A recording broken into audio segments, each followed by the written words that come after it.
San Diego, it's time to fire it up. From the beaches to the ballparks, from the Gaslamp to North County, no one knows America's finest city like he does. You can't just punt on a Manny Machado prime year.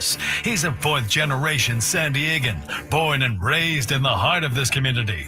Passionate, opinionated, and always bringing you the real talk on your teams, your city, and everything in between. Braden totally knows his stuff. He's ready for the next step. That guy is good. Live and local, it's the Braden Surprenant Show. But I think Braden's one of the up-and-coming young stars in the media game in San Diego. Now, here's your host, Braden Surprenant. What's up, San Diego? Happy Friday to everybody out there. Braden Surprenant Show alongside Frank Marchese taking you up to 2 o'clock today, getting you ready for Gwynn and Chris, and then Ecowater SoCal Padres pregame show and the Padres and the Rockies coming up later on this afternoon. Trying to remember all the start times for the all these road games, everything like that. It is a 5:40 Pacific time. It's flashed 8:40 Pacific time on the Padres website. I'm like, no way, Jose. There's no way it's a 8:40 start time. Could you imagine how miserable that would be? 8:40 start time on the Pacific Coast. We have the best. We don't have the best. I take that back. We have the second best time zone to watch sports. You know what? It might even be third. You know, we maybe not even have that great of a time zone to watch sports. Well, you backtracked on that quickly. I know I did. Jesus. Because I immediately thought of, Central time zone's pretty good. But where the Rockies play the Mountain time zone, that might be ideal. Now, I've never lived in the Mountain time zone. I have lived in Central time zone, and I have lived on the Pacific Coast. Best start times? You look at the Central time zone, it's not bad. Think about a college football Saturday. Game start at 11 a.m., which means I got time to sleep in a little bit before I have to watch college game. I can actually watch college game. I don't have to be up at like 6 in the morning to watch College Game Day, which I don't necessarily know I really want to tune into that too many times. But a 9 a.m. kick on the Pacific Coast sucks. That being said, in the Central time zone, you got the 11 a.m. kicks, and then you got the 2:30 kicks, and then you got the 6:30 kicks, and then you got the Pac-12 after dark. R.I.P. Pac-12. You got the West Coast games after dark. It's start to finish. NFL's great. In terms of start times, noon kick and a, what is that? It would be a 3 o'clock kick.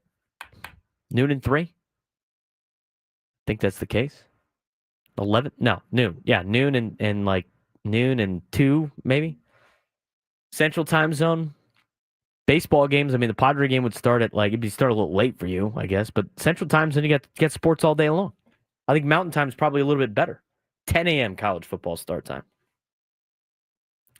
instead of the 9 a.m. start. But anyway, I digress on that to tell you that the game starts at 5:40 Pacific time tonight. Got a 5:10 start tomorrow, and you got a 12:10 start on Sunday as the Padres get ready to take on the Colorado Rockies for a 3-game series in Colorado. Ecowater SoCal Padres pregame show will start at 4:40. Gwynn and Chris will go to about 4:40 after taking over for me at 2 o'clock. Frank and I got a packed show today. Sean Bouchard of the Colorado Rockies will join us at noon today. He is a local product out of the Carmel Mountain Ranch area. Went to Cathedral Catholic High School. Went on to play at UCLA. 9th round draft pick of the Colorado Rockies. Now in his second season with the Rockies on the big league club. Made the team out of the gate. He'll be joining us at noon. Talk about that San Diego perspective. Being on the Colorado Rockies. We'll have Mark Ziegler on at 11 today to talk about San Diego State's new additions to their basketball team. And they got some great additions to this team. I keep telling you, San Diego State basketball in November, and we still a little bit of time away. They're going to be pretty good. So we'll talk about that at 11 o'clock with Mark Ziegler. Drake Hills will join us at 1:35 to preview San Diego FC and St. Louis. As San Diego FC will be back in action. Excuse me. Coming up tomorrow. And those will be our guests today. We'll also mix in some NHL and some NBA talk in the 1 o'clock hour. But most of the conversation today is going to be about the San Diego Padres getting ready for the Colorado Rockies. But before we get to that, I do want to mention today is Tony Gwynn's birthday. Tony Gwynn's would have been 65 today. Obviously passed away too soon. A big member of this community. We are blessed to be able to work with his son each and every day, Tony Gwynn Jr. on Gwynn and Chris. And they had a great article. Kirk Kenny had a great article in the San Diego Union-Tribune today about like Tony Gwynn's legacy and the people that have named their kids after Tony Gwynn. Now, Tony Gwynn Jr. has kept that tradition alive. He named his youngest child, his only son, after himself, after his dad, kept the name alive, Anthony Keith Gwynn III, and lays out the whole kind of breakdown of what came about with naming Trey after his grandfather, and kind of the cool story that was behind that particular interaction of how that they, the family found out, Tony Jr. found out that he was going to have a son not too long after his dad passed away in 2014, and then a couple of days away from the year of Tony's passing, his son, Anthony Keith Gwynn III, was born. So a pretty cool story laid out in today's paper. But I want to talk a little bit about what Tony Gwynn did for this community and Mr. Padre himself. And I know Tony Jr. talks about this a lot. I know he has to, he hears all the stories, and we saw them honor Tony Gwynn in the last homestand when they had the bobblehead. But when you talk about Tony Gwynn and you talk about what he has done for this community, I mean, I grew up just the biggest Tony Gwynn fan of all time. And I'm not the only one. I mean, anything that's Tony Gwynn, I got it. I got a signed used bat of Tony's. I got multiple signed baseballs. I got the Wheaties box. I got the bobbleheads. I got anything that's got Tony Gwynn's name on it. I collected as a child. I had a couple interactions with Tony when I was a child growing up. One of them being the one I remember, and I briefly remember this. I remember waiting in line at El Cajon Ford as like a 3 or 4 year old. I'm sure my parents will have the exact age that I was. Waiting in line to get an autograph from Tony. I mean, the line was around the building. And Tony sat there and waited to sign for everybody that was in line that day. And I remember that. And I don't know why I ever picked up a bat as a left-hander, because I throw right. I mean, I'm kind of ambidextrous. I do things a little bit both ways in terms of throwing and kick. I kick left, I throw right, I right. I golf left, I bat left. But, I mean, there's so much times where I was probably emulating Tony Gwynn that I didn't even realize it as a kid. And a big reason why I swing left-handed. Try to pepper the 5.5 hole. I mean, that's just something that was always a fun thing to do as a child, trying to emulate Tony Gwynn. I used to have a Tony Gwynn jersey or a 19 Padres shirt. And I think in the backyard all the time, every time when I would come up to bat playing in the backyard, I always say, Tony Gwynn. That was the player that I had growing up, at least at the end of his career. I didn't really have too much more of Tony Gwynn after that. I mean, I was 3 years old in 1998. That was near the end of Tony's career. It's a shame that, like, kids like my brother, who's 6 years younger than me, didn't even get to see Tony play. But having a guy that was a staple part of your team for the entire time of his career, in which a generation of kids right before me grew up watching Tony, is kind of what the kids now in San Diego get to do in watching a lot of these players that the Padres have signed under contract for a long period of time. Manny Machado and Fernando Tatis Jr., Jackson Merrill. And you're getting that new wave of Padres fans because at the tail end, after Tony stopped playing for the Padres, they didn't have like another Tony. They didn't have anybody that was the main central part of the team for a long period of time. You had a little bit of Trevor Hoffman near the end of his career.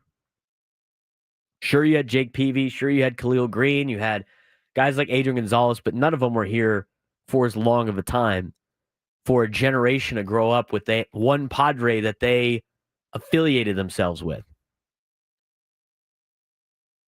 But the impact that Tony had on so many different people's lives here goes way beyond just on the field. The time he took to sign autographs for kids, the time he took in giving back to the community and teaching his craft to young and future baseball players, what he did to be able to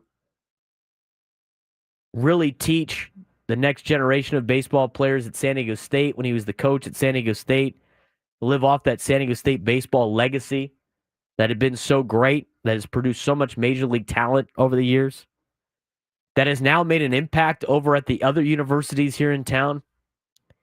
In Tony Gwynn coaching Brock Ungrich, who is the head coach at the University of San Diego, and now USD plays a lot like the program that Tony had at San Diego State. And you get to see that throughout San Diego County. And ask anybody that's in the baseball world that grew up here in town about the impact that Tony Gwynn had. That's why he's got the statue out there at Gallagher Square.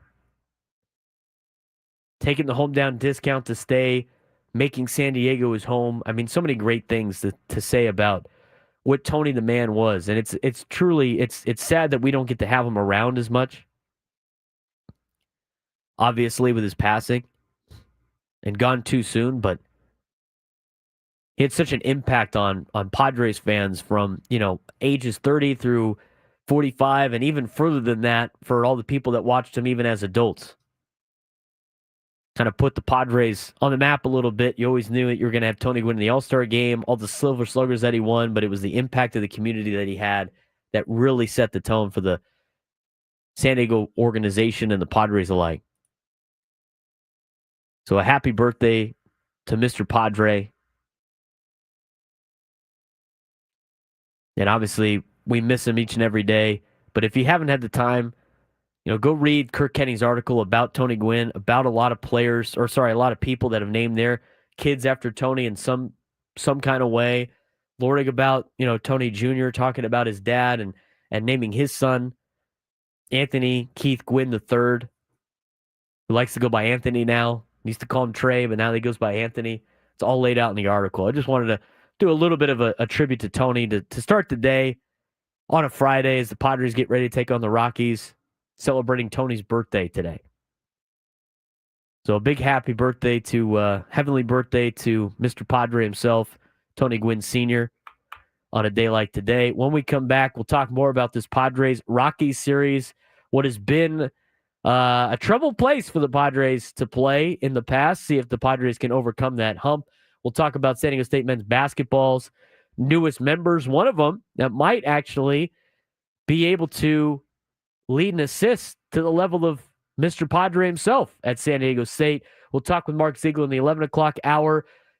Some bold predictions we'll buy or sell at the 11:30 mark. We'll talk NBA and Stanley Cup playoff in the 12 o'clock hour. Sean Bouchard of the Colorado Rockies will join us at noon. And then to wrap up the show, we'll have Drake Hills, a contributing writer for Black Players for Change, giving us our weekly soccer segment. We got a jam-packed show. Stay with us. We continue on the Braden Surprenant Show on San Diego's #1 sports station, 97.3 The Fan.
Frank, you got the that's a foul button handy? I have a what? That should be on one of those pages. Hold on. The midday page. We're That's working. a foul. We're looking. Come on, man. We got to have that ready to go on the on our new board. That's not on you. That's on. I needed to tell you that before. Yeah, that would have helped quite a bit, actually. Yeah. Come on. I made it. That's a foul. This is the closest thing I could see. Oh, That's the God. best you got right now. It's in there. It's in the system. He draws the foul. You ever seen the movie Fletch? Yes. I took that part, and then there's a whistle that blows. He draws the foul. What has been issued on GSDP for spell my name wrong in the chat? Come on, man. It's a flagrant one. You'll find it in there. I'll show you where it's at during the next break. 833-288-0973, 833-288-0973. I seen you won the fight with the board today. Yeah. Guy got a bloody nose in the first 5 seconds of the show. You know, Poor guy. Bill, our wonderful technician, he got into a fight with the coffee maker. He's got a cast. He's got his splint going on on his hand, and now I got punched in the face by the board. You should see the board though. The board. I'm sorry, JR, Bill, Mike. I'm sorry. You guys are gonna have to fix this. Oh man, don't say that too loud. Adam might actually call them to come fix the board. The board is fine. Just a joke. It nicked me. All right. I got it back. This hour 97 through the fans brought to you by Frozen Ropes San Diego. Hey parents, here's a message from Coach Kurt with Frozen Ropes. Is your child 6 to 12 years old? Our baseball summer league is the perfect fit for your player. Starting June 16th through August 17th, summer league includes 8 practices, 8 games. Go to SanDiegoFrozenRopes.com. That's SanDiegoFrozenRopes.com. Padres and Rockies coming up this weekend. Here's the problem with the Rockies. Most of it has to do with their ballpark. San Diego Padres' long-standing struggles at Coors Field. It has been a house of horrors for them. Jeff Sanders did a great job in outlining just how miserable it's been for the San Diego Padres at Coors Field. Altitude, thin air created a unique, often chaotic environment for baseball. If you want to look at the entire thing, you can go check it out on San Diego Union-Tribune's website or go buy a paper. Historically, the Padres have had a poor all-time record at Coors Field, 109 and 145, with a winning percentage of .429, comparable to their record at tough venues like Dodger Stadium. A lot different of a team playing at Dodger Stadium than playing at Coors Field. Altitude at 5,200 feet impacts ball movement, recovery, and stamina. Pitches break less, balls travel farther. Hitters thrive, creating what may consider, quote, a video game version of baseball. Pitching coach Ruben Niebla adjusts expectations for pitch movement by about 3 inches at Coors Field. Joe Musgrove believes pitching there sharpens focus, but has even skipped trips due to the toll on recovery. Offensive bonanzas at Coors Field. It has hosted some of the wildest Padres games, both great and disastrous.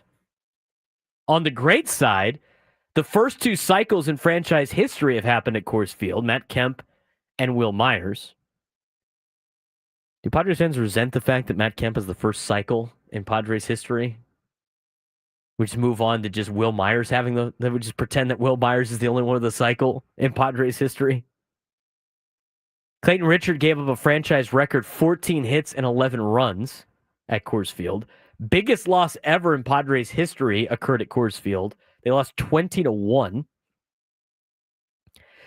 8 of the Padres' 41 games scoring 15-plus runs took place at Coors Field. Nobody's surprised. Plus, you got the notorious Game 163. Don't bring that up. An infamous extra inning playoff tiebreaker in Denver ended with Matt Holliday maybe scoring the winning run, a game many in Padres history view as unforgettable. Remember, that was before replay review. It kind of led to the replay reviews needing to happen in Major League Baseball. Could you imagine in this day and age of replay review what that would have been? I mean, the Rockies ended up going to the World Series that year. Got smoked by the Red Sox in 2007, but Team went to the World Series off of the game 163 Holiday never touched home plate. Ugh. A list of Padres pitchers with awful ERAs at Coors Field includes Woody Williams, who had a 14.90 ERA, Edison Volquez, and even Trevor Hoffman, a really rough ERA at Coors Field. Hitter's paradise, though. On the contrary, Padres greats like Wally Joyner, Steve Finley, and Fernando Tatis Jr. all boast OPS over 1,000 in Denver. It is a mental game. Coaches and players try to keep things simple mentally to survive the chaos, knowing no lead is safe and no pitch can be taken for granted in the thin air. But here's the thing that's different this year than it is in all the previous years. This year, the San Diego Padres, first of all, are way better than they usually are when they go to Coors Field. The Rockies are arguably one of the worst teams to ever be assembled. I mean, it's almost to a point where, and Frank put this in the rundown later, it's almost to the point where you start feeling bad for the Colorado Rockies and their fans. I'm not there yet. I don't think you can feel bad for anybody in professional sports in a competition setting, because once you feel bad, they get you. So from that perspective, I don't think that, I don't want to feel bad for the Rockies just yet. But the biggest problem for Padres fans has been the Colorado Rockies the last couple of years. The Rockies have gotten the better of the Padres more times than not. And so you think about some of those games that you've had to witness at Coors Field where no lead is safe and everything seems to be teetering on the brink of disaster that usually favors the Colorado Rockies. Any other year, I'm thinking about the same thing. This year, I'm not. This is a very, very poor Colorado Rockies team. This Rockies team is 3 games worse than the 2024 Chicago White Sox through 37 games. They have a negative 103 run differential. The 2024 White Sox, who is the worst team ever, had a negative 89 through 37 games. The Rockies are on their 4th 6+ game losing streak of the season. They have also lost 8 games in a row twice this year. They lost both ends of a doubleheader, which, by the way, is very difficult to do in Major League Baseball. They lost both ends of the doubleheader yesterday. Anybody see the scores of the Rockies games besides Chris Ello? Anybody watch the Rockies games the last 2 days? We got yelled at by Chris for having it on 2 separate TVs yesterday when we left. He's like, why would you put this miserable thing on twice? The Rockies yesterday played a doubleheader against Detroit and were outscored by a combined score of 21-3. 21-3. This is not the same Rockies team that we are used to seeing at Coors Field.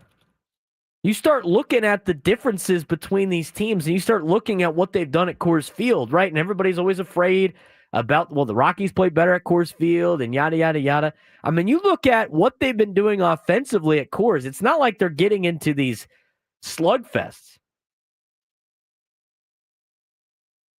They have scored. Here's the runs that they have scored at Coors Field this year. And they've done a good job twice.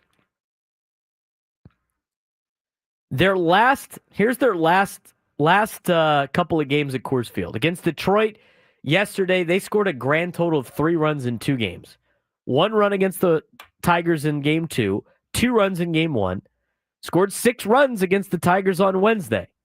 Against Atlanta, they won a game 2-1, but again, only scored 2 runs.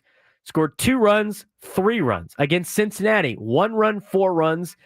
Did score 7 in game 1, ended up losing that game. Against Washington in a victory, they scored 3 runs, and before that, they scored 2 runs. And then 1 slugfest where they scored 11 runs, and again, that they ended up losing. It's not the usual Coors Field teams. It's not. And what I say has no impact on the game whatsoever. I mean, they could get swept this weekend. That's going to be on the Padres. It's not going to be on me talking about how bad the Rockies are. They don't have Charlie Blackmon anymore. They are just not a good baseball team. And so when you look at this team and the way they're built and how bad it's been and the morale is down, the Padres should be able to absolutely feast on the Rockies this weekend. That's a real sign of a good baseball team. And it's not just me saying this. I mean, Gwynn and Chris talked about this yesterday ad nauseum. The Rockies have 6 wins. They're 6-31.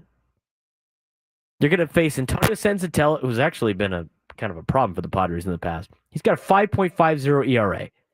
Bradley Blaylock's got an 8.03 ERA. He pitches tomorrow. And on Sunday, German Marquez, who actually looked pretty decent against the Padres for the first couple innings at Petco Park, has a 9.90 ERA. And he hasn't pitched well at Coors Field. Now, on the contrary, here's where you have to worry if you're a Padres fan. All right? I'm not going to say it's all going to be sunshine and rainbows.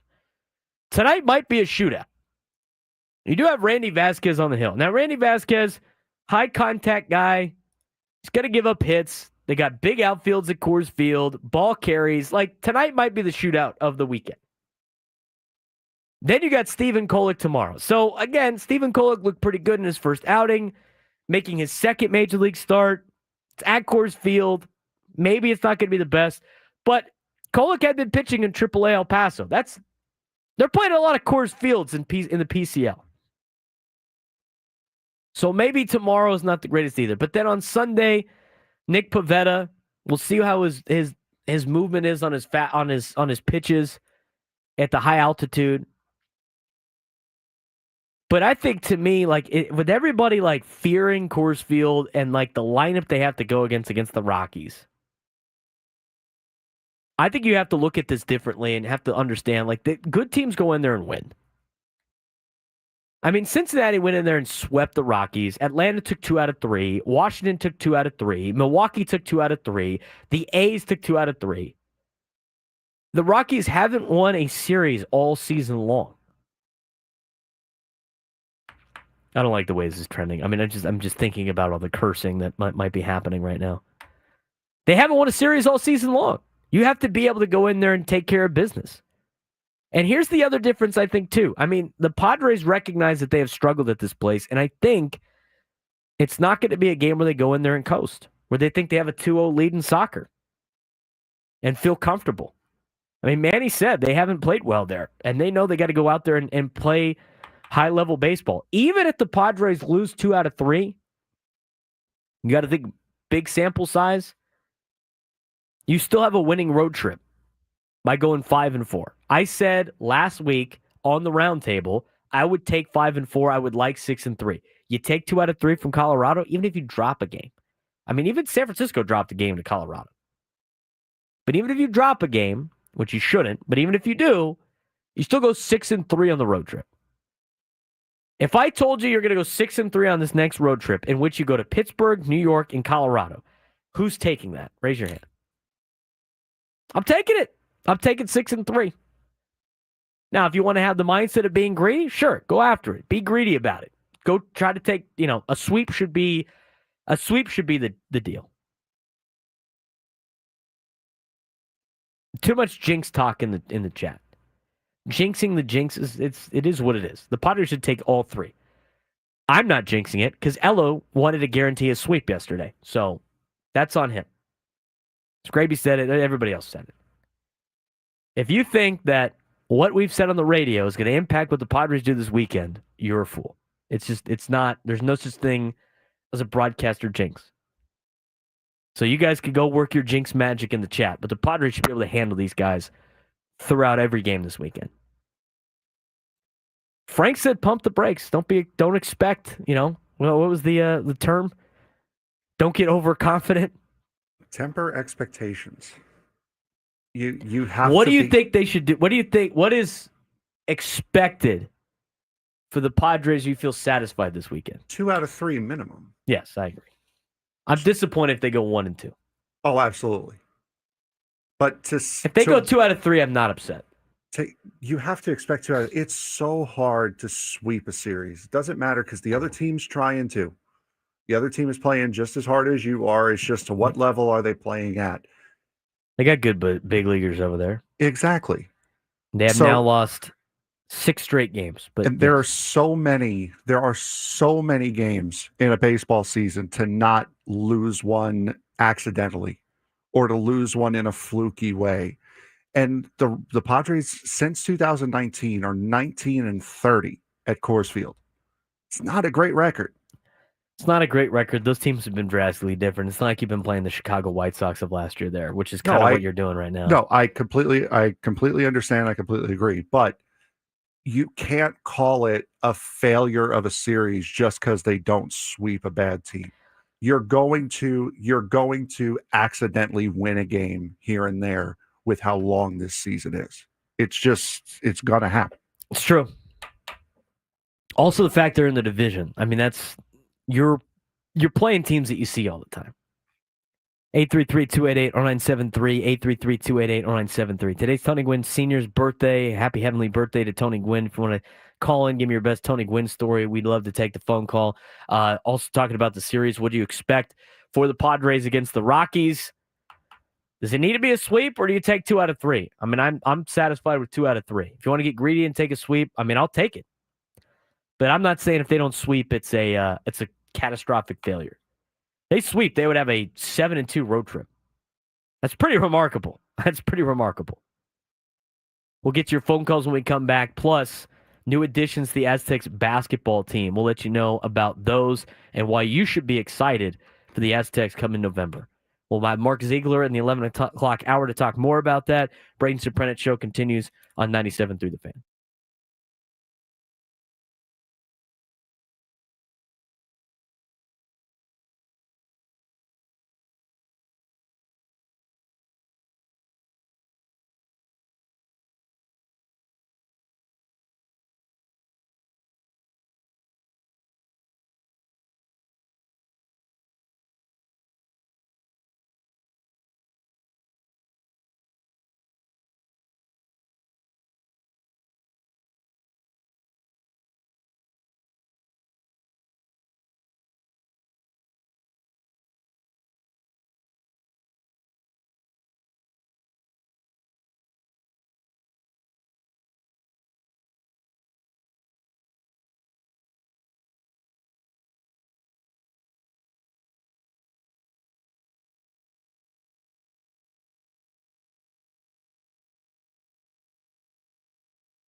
Now we're just starting. It's not over yet.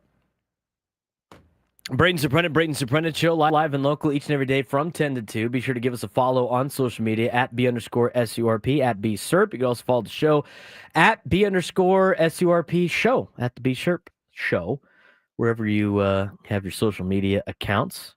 You can also follow Frank Marchese. What's your handle again? The FMARKZ324. There you go. Follow Frank. Scrolling on the bottom of the screen. All show, every show. Yeah. Pay attention on the YouTube. You can also if you're on the YouTube, we really appreciate it. A lot of you guys on there commenting all your ways to break the curse. Give us a thumbs up. Give us a like. It helps us with the YouTube page. We really appreciate that. Again, follow me on social media at B_SURP, at B_SURP, TikTok, Instagram, Twitter. You can also follow us on YouTube. We also stream this on my YouTube page as well, B_SURP, on Facebook, on Twitch. Shout out to our Twitch supporter, Go Aztecs. We're going to talk about his Aztecs in just a little bit. 833-288-0973, 833-288-0973. Let's get out to Jason and Encinitas. Jason, what's going on, man? Hey, Braden and Frank. So I wanted to talk about Tony Gwynn Sr. You know, he came up with the Padres in 1984 when I was a freshman in high school, and so I had the privilege of seeing him be a Padre his entire career. And so, you know, it's just a couple interesting things. I mean, Tony was an 8-time batting champion, and everyone sort of thinks of him about that. And it was amazing. In 1995, he won 170 at-bats without a single strikeout. But you know, Tony was also an amazing outfielder. He was a 5-time Gold Glove winner, not to mention an amazing point guard at San Diego State. And, you know, Tony was a member of this community. I mean, he took the San Diego discount many times. And I know there's been some conversation about Jeff Passan's article, and I could just imagine if Tony were in his prime today, what sort of long-term deal he could get. But, you know, being a member of this community was really important to Tony, and he took the SD discount a number of times because that was so important to him. And you know, the last thing I'll say is regarding Tony Gwynn Jr. You know, I love listening to the Padre games on radio, and Tony's a great analyst. But the thing that I really enjoy about listening to Tony Gwynn Jr. is that so much that he sounds like his dad, and it reminds me of Tony Sr. many times. So I want to hear, you know, your thoughts on those comments. Yeah, I mean, Tony was a great man, and I think a lot of it has to do with what he did off the field more than he did on the field in the community. I mean, every time we open up some phone lines for potential Tony Gwynn stories, I mean, you hear a new one every single time, which is pretty cool. You know, he's a very well-accomplished basketball player, got drafted by the Clippers the same day, got drafted by the Padres, and you know, obviously he was there to play basketball at San Diego State. He wasn't even going to play baseball. And you know, Chris Ella told the story a couple weeks ago. I forgot the player that he mentioned, but he was like, "Is that Tony Gwynn over there?" Telling Coach Dietz, like, "Yeah." It's like, "Why isn't he playing baseball? He was the best baseball player I've ever played against." And they got him out to play. I mean, who knows where we would be as an organization, everything like that, if it wasn't for maybe that conversation. So it's pretty cool. And I appreciate the phone call. Jason, let's get out to Brandon La Mesa. Brandon, you're on the Braden Surprenant Show. What's going on, man? Hey, Braden. Appreciate you taking my call. Yeah, I mean, Mr. Padre, it's crazy. I've got an 11-year-old son, and I've tried to share with him stories of getting to watch him play over the years. And one of my favorites was we were playing the Angels, our magical 98 season. And just remember that whole series, like just a rocking queue with 65,000 people. I brought my glove. We were sitting in the plaza level.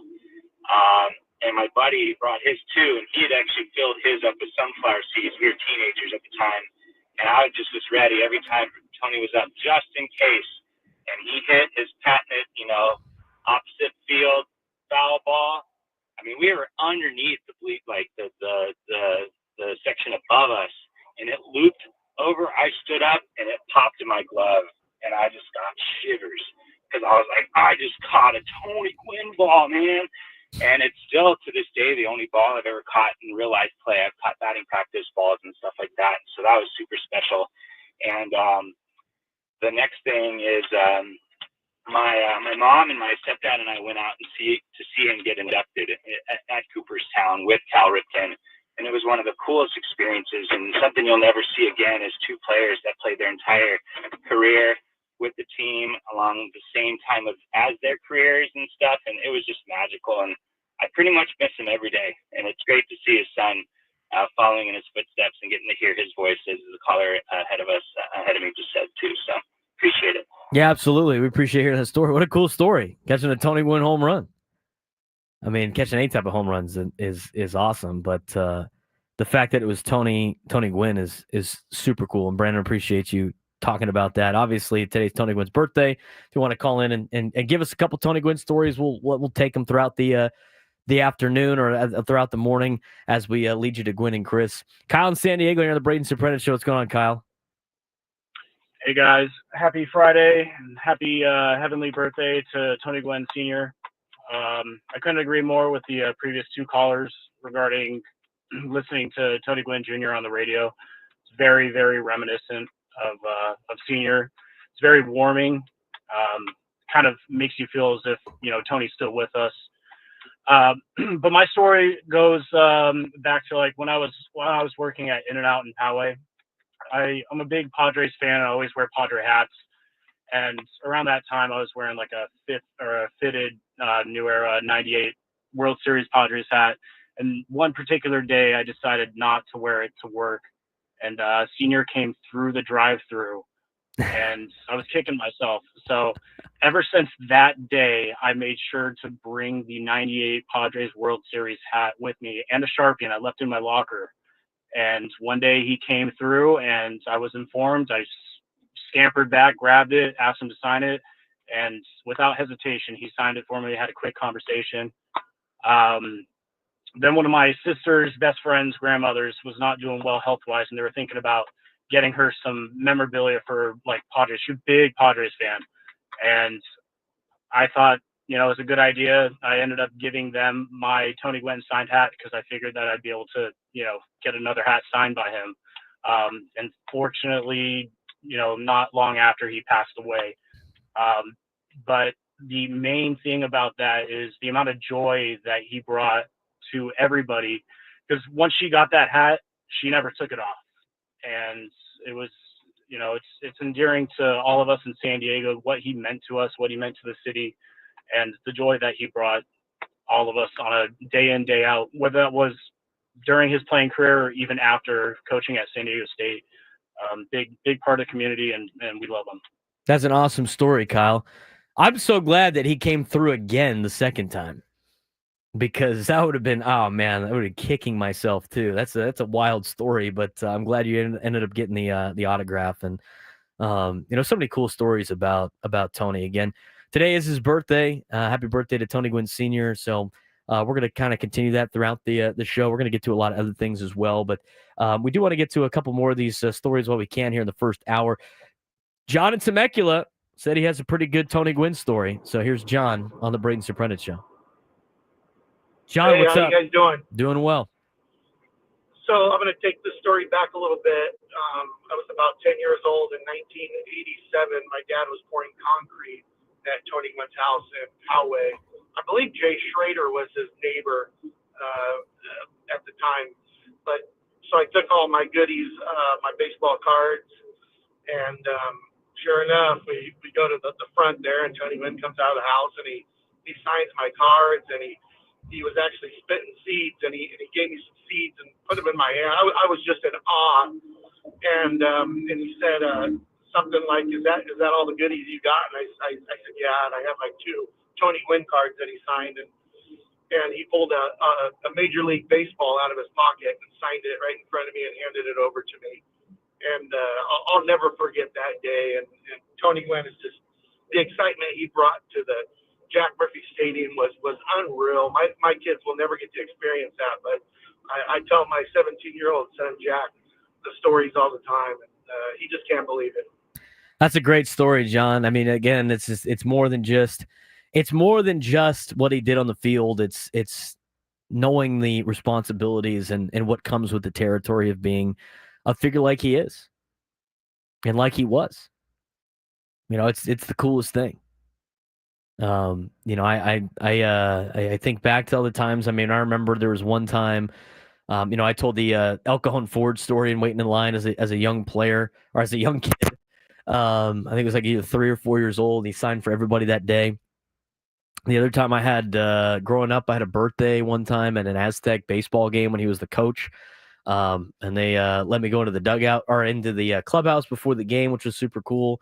But I remember all my interactions that I had with Tony. He was such a great man.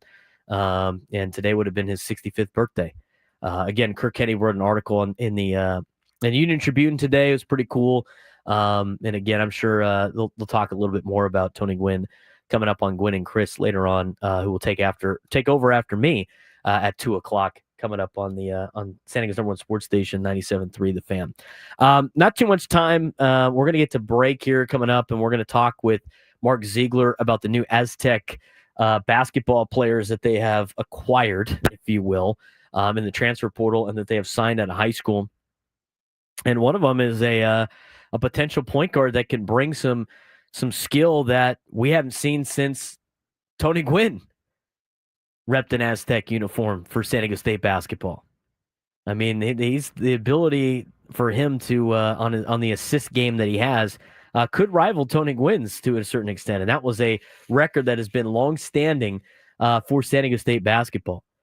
But Jeremiah Oden out of Charlotte is coming in for the Aztecs again, who have brought back a lot of different players from their team from last year and are building upon it. And Jeremiah Oden from Charlotte, skilled athletic forward with size, range, and some Mountain West Conference familiarity, has joined the Mesa. Latrell Davis out of San Jose State transfer in.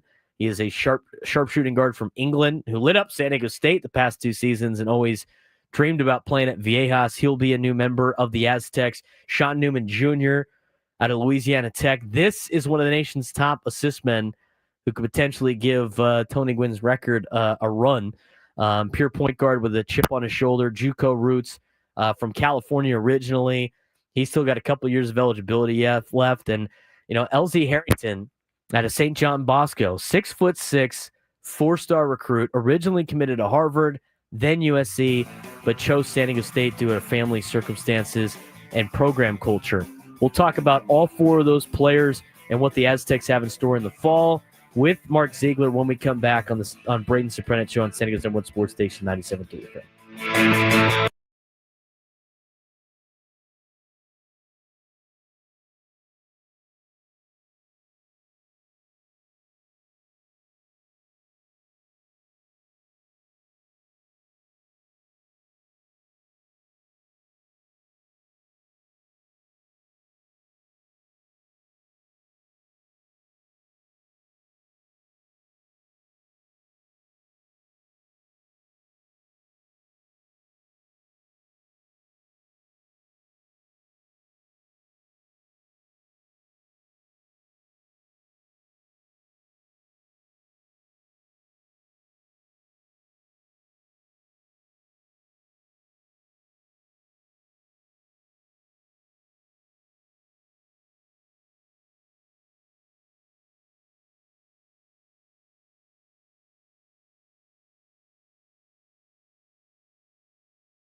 Baseball coverage on 97 through the fans presented by T-Mobile at T-Mobile.com and get a great deal on an iPhone 16 Pro. We're going to transition to a little basketball talk as the Aztecs did a really good job in the transfer portal and in recruiting that sets up what could be a pretty strong season for San Diego State in basketball coming up in November when the basketball season starts.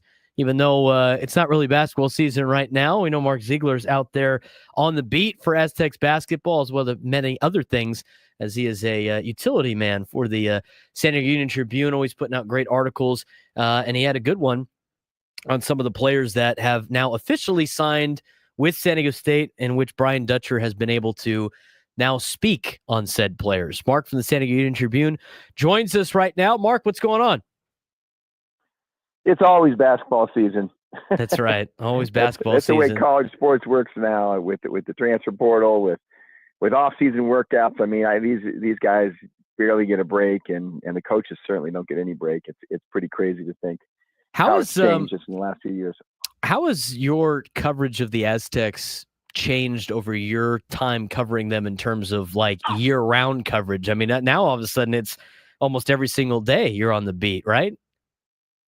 Yeah, it's funny because 15 years ago, 20 years ago, we actually covered this beat and the football team with one person.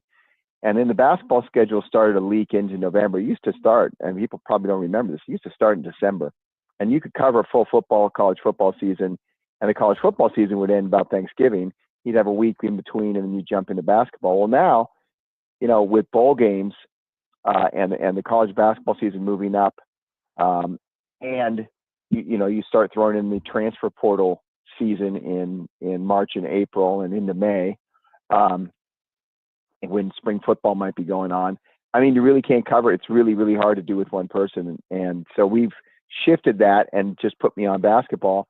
And now, I mean, with the interest in this team, it's almost year round. I mean, we write stories. They're almost always among the most read, if not the most read stories on our website and in our paper. Just because there's so much interest, particularly right now, because I think there's so much, people are so excited about the season. In fact, I was just trying to decide how to word this in the story I'm writing about Miles Bird. Do you call this the most anticipated season in program history, or is it just among the most anticipated? I don't know the answer. Maybe you have that. I don't have the answer for that, but I tell you what, it's pretty exciting already in May for the Aztec basketball season in the fall. Now, they kept most of their core intact, during this last kind of transfer portal window. Obviously, with Guath, Miles Bird comes back, and the 8 others that they had. How significant were, these 4 new additions in addressing some specific needs that the team needed last year for this 2025-2026 roster? Yeah, there's 2 pieces to this. One is what they brought back, which is in this era is absolutely incredible. 5 years ago, we just would have nodded and go, well, of course, yeah, they're in the program, they're going to come back. But to keep, if Miles Bird decides not to turn pro, that'd be 8 guys who are the core of last year's team. That's just basically unheard of in college basketball right now. But beyond that, there were a couple holes they felt like they needed to fill, some depth they needed to shore up, some cover they needed to sort of build into the roster. And they went out and very strategically found guys that fit that mold. They didn't just go out, and it wasn't like an NFL draft where we're just going to take best player available. They went out and said, okay, we need a pass first point guard. We really haven't had that for a few years. We have to find one. They went and found one in Sean Newman from Louisiana Tech, and very much wants to get everybody involved, averaged 8 assists a game last year. They felt like, okay, we've lost some foremen. We need to get some depth there, some more athleticism, some more versatility. They went and get Jeremiah Oden, a 6th-year player who played at Wyoming for a few years. They needed it, if Miles Bird leaves, they need cover at shooting guard. Well, they went and got that Latrell Davis. They need another point guard, a younger point guard. Well, they went and got that in Elzie Harrington, the incoming freshman from St. John Bosco. They needed a rebounder. Well, they already had that coming in Tay Simmons. So everything sort of fit a need, and it's like a puzzle piece. They had an unorthodox looking piece, and they had to go find the exact piece that fit, and they went and did that. And I think this has really been the most successful offseason they've had, maybe ever, just in terms of addressing needs and retaining players. And they really did a good job, I think.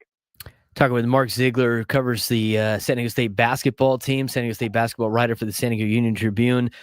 Sean Newman Jr., start with him. I mean, you mentioned what he is in terms of a top assist player in college basketball. How much of a game changer is it for San Diego State to finally have, as you said, a pass-first point guard? You know, they really haven't had that. And if you look at the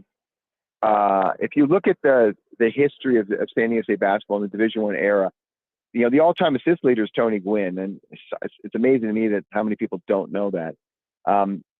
And it also speaks on his 65th birthday, or what would have been his 65th birthday, you know, how incredible an athlete he was. But Sean Newman had 245 assists last year. That would have been the school record San Diego State by like 2025. And they just haven't had that kind of guy. They've had a lot of combo point guards. There's nothing wrong with them, but they're kind of getting back to sort of more of an old school guy. Now, Sean Newman averaged 10 points a game last season. He can score if he needs to, but he is, if you speak with him and you talk to the coaches, talk to his previous coaches, they all say the same thing. And that's that, look, he just wants to get people involved. And I think they looked at this roster and said, look, we've got Reese Waters coming back, a guy everyone keeps forgetting about, who would have been their best player last year. We have him coming back in the best shape of his life. I've seen him. He looks, incredible right now. They've got Magoon Guaf coming back, who is really on an upward arc where he's going to be a double-double guy, or they expect him to be a double-double guy. They could have Miles Bird coming back, an all-conference player, an NBA prospect. And they're looking at this going, okay, we've got these weapons. We got to get someone to get them the ball. And that's what Sean Newman is. Jeremiah Odin and Latrell Davis both performed well against San Diego State in their times in Mountain West schools. How much do you think their past success against the Aztecs factor into Brian Dutcher and company's interest in bringing them in? Yeah, it didn't take, you'll notice that there's a lot of programs out there that A, lost a lot of players, and B, are still trying to find players, and we're in May. And San Diego State was pretty much done in the middle of April. And the reason for that is they were able to accelerate their evaluation. It wasn't like they were going through the transfer portal, looking at guys, looking at film of a guy they never really seen much before, then calling around and talking to the coaches and assessing the character, bringing them in on a visit, considering 2 or 3 guys, debating it. And it takes a long time. Well, these guys, they'd already seen, and they've seen, they don't have to go through the film and say, okay, well, he scored 20 here, but that was against a crappy defense. Let's find some film of him against a really good defense. Let's see what he can do against that. Well, they didn't have to do that because they saw it against themselves. So that really, really quickened things. They already had recruited Jeremiah Odin a couple years ago when he initially left Wyoming. He ended up going back home to his hometown of Chicago to play for DePaul, which is his parents' alma mater. Understandable. And in Latrell Davis, they'd seen him the last 2 years at San Jose State and almost lost to him in Viejas Arena. Needed a big comeback to sort of overcome his heroics there. And so it wasn't hard at all. And also, it's such a unique league, the Mountain West, in terms of the travel, in terms of the altitude. It's important, I think, to Brian Dutcher to have guys who understand that. Last year's team was so young. I think it was really hard for them. You just can't prepare for some of these road trips. And so both these guys are veterans of the league, and particularly Jeremiah Odom, sixth year of college basketball. It just brings a maturity and an experience level to what is still a pretty young roster. And I think they're looking to add that as well.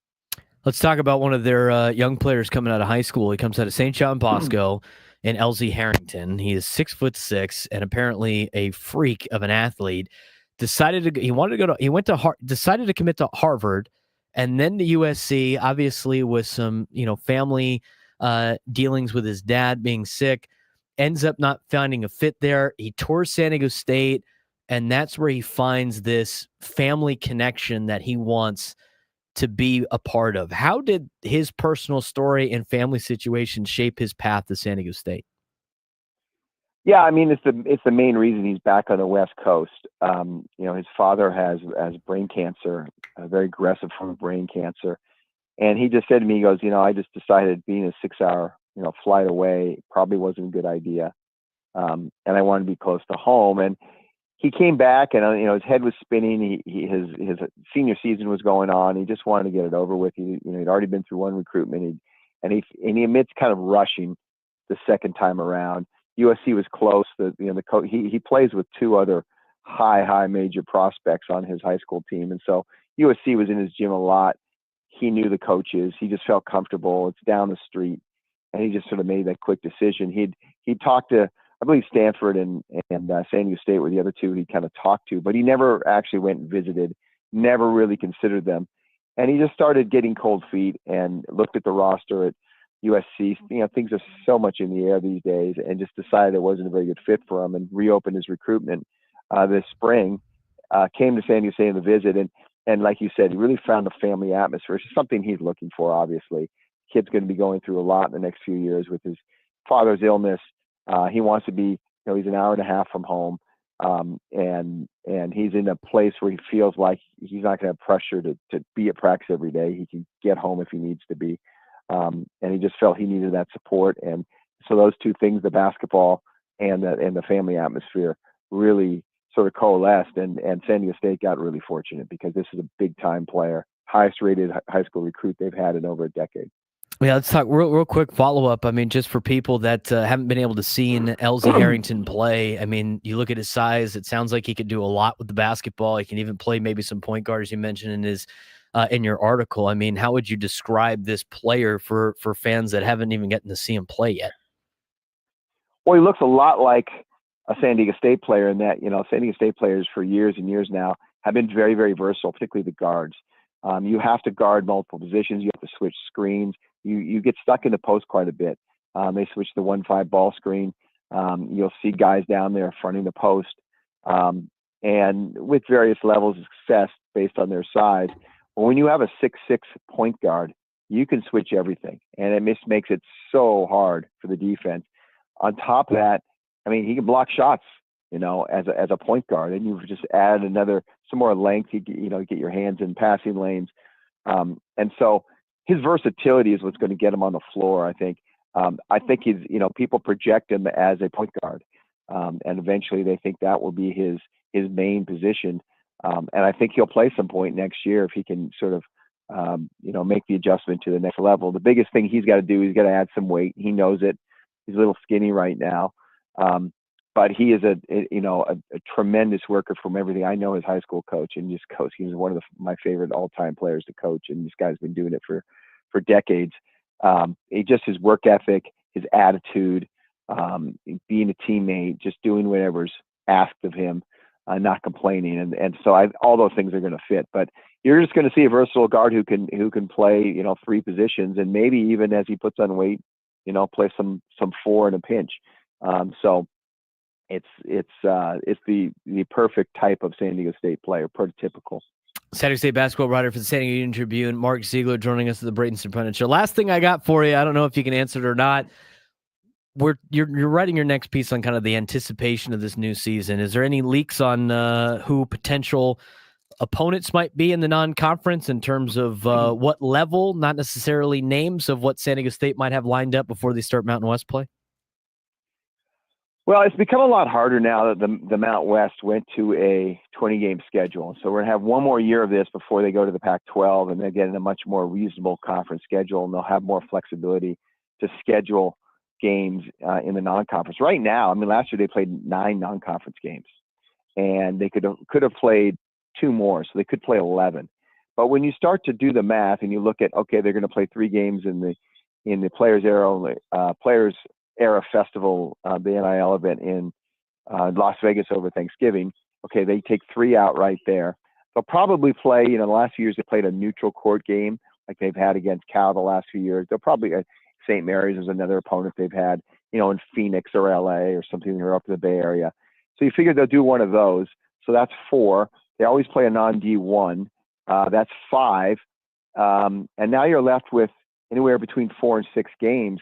Probably 4 of those are going to be bye games, home games, just one-off home games. And you might have 1 game left. And it's very hard. I think they'd like to bring a high-profile opponent into Viejas Arena like they did last year with Gonzaga, but you can't really renew the Gonzaga series because they're going to be in your league next year. BYU, they had this series with them, but they're in the Big 12. They have their hands full with their Big 12 schedule. I don't know how much more strength and rigor they want in the non-conference. And so I think it's really hard to find an opponent. And I think they're looking for one, but I'm not sure with this abbreviated non-conference schedule they have this year, we will see one this fall. I think we'll see one in the next few years when they have many more non-conference games, 12, 14 non-conference games. But right now, I don't know that we will see that. I think we'll be kind of a similar schedule to last year's at home, but minus the Gonzaga. Mark, always a great, insightful conversation. Always learn a lot about San Diego State basketball, reading your articles and talking to you on the air. We really appreciate you taking the time to join us as always. Thanks again. All right, my pleasure. Talk to you guys. Mark Ziegler, San Diego State basketball writer for the San Diego Union-Tribune, also an AP men's basketball poll voter, getting you excited for Aztec basketball. It's only May, but I'm telling you right now, it's going to be a pretty good team coming up in the fall. So big thanks again to Mark Ziegler. We're going to take a quick break. When we come back, at what point do you start to feel bad? I don't know if I'll ever feel bad. Well, we'll talk about it. Who are we talking about? You'll find out when we come back on the Braden Surprenant Show on San Diego's #1 sports station, 97 through the Fan.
Braden Surprenant Show rolls on. San Diego's #1 sports station, 97.3 The Fan. A big thanks to Mark Ziegler joining us in the last segment.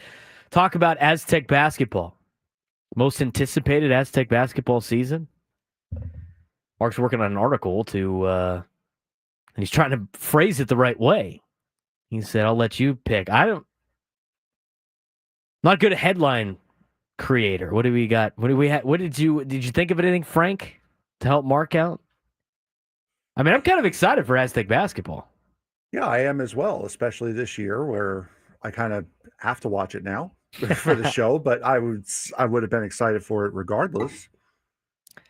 Most anticipated? Could possibly be. I think highly anticipated would probably be the best way around it. I want to see this. Both. Yeah. I want to see this Elzie Harrington kid play. Yeah. 6'6", point guard. Go out there and do a lot of incredible things. Very athletic. Mixed with the other pieces that they brought in. And you get to you're bringing a lot of guys back. Should be a fun time. Talking a lot of Tony Gwynn today as well. Today is Tony Gwynn's birthday. He'd be 65 today. Happy heavenly birthday to Tony Gwynn Sr. Gotten some great phone calls already in the first hour about, stories about Tony Gwynn that we always love hearing.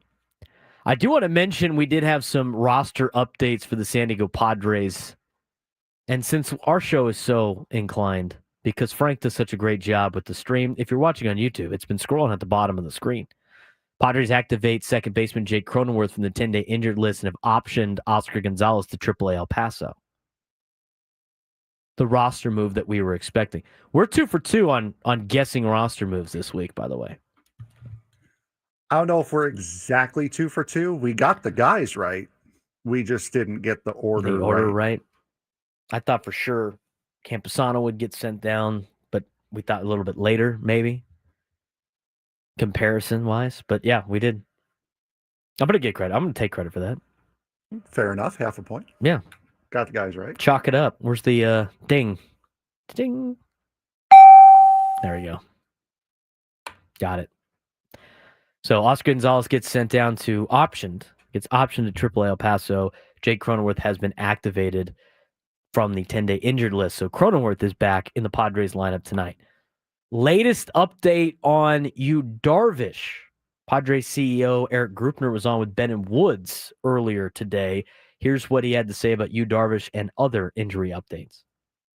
Yeah, huge lift. I think to your point, we've been able to weather the storm. We had a lot of injuries that all kind of hit us in quick succession. And now to have those guys coming back, Jackson Merrill continues to just do nothing but impress, to have been, on the IL as long as he was, rehabbing a hamstring, which can always be tricky with the soft tissue injuries, and then to come back and absolutely pick up where he left off. And I think we're hoping and expecting to see that from Jake Cronenworth, who's a pro, and, I think he's going to come back and have a big impact right away.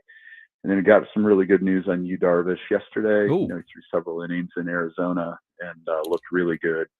And so a little bit of a discussion internally right now whether he needs a rehab start or if he's ready to just come right back, which would bring him back a little bit sooner. So, I think having these key pieces get healthy and come back and pick up for many of them at an all-star level, including Luis Ariz, is a huge jolt. And we're going to need all of it. The NL West is an absolute gauntlet this year. You've got 4 teams essentially competing realistically for at most 3 playoff spots, if both wild cards were to come from the NL West. And it's going to be a battle I think, till the last day of the season between the Dodgers, the Giants, the Diamondbacks, and us. And we're starting to face a lot of those teams, including the Dodgers here coming up.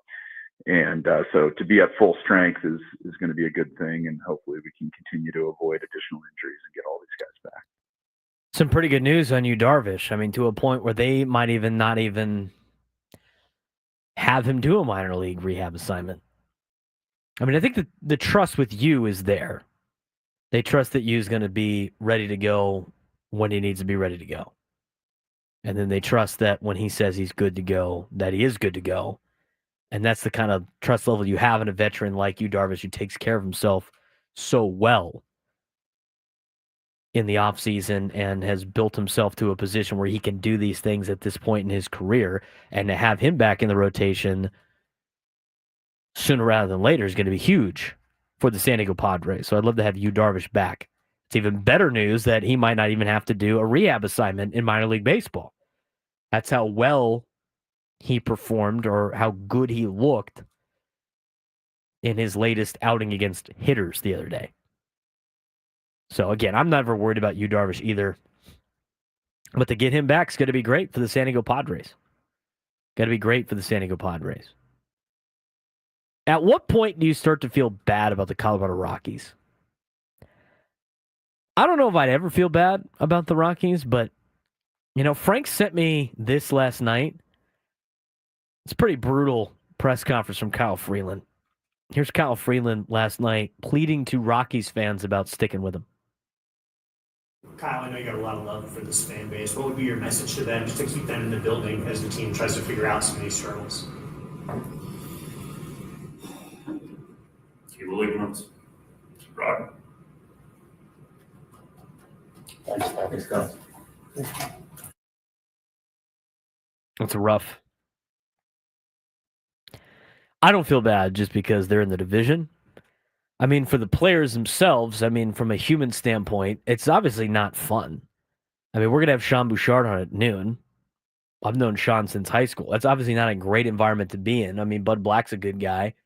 It sucks that he has to deal with this. But again, everybody's got their challenges that they have to face. So as much as you would feel bad at the same time, do you feel bad enough to let the Padres be the reason why the Rockies get right? The answer is probably not. It's not a fun thing to be a part of, potentially being the worst baseball team ever. But most of the problems, you almost feel bad for the players and not necessarily the organization because of the decisions that they decided to make.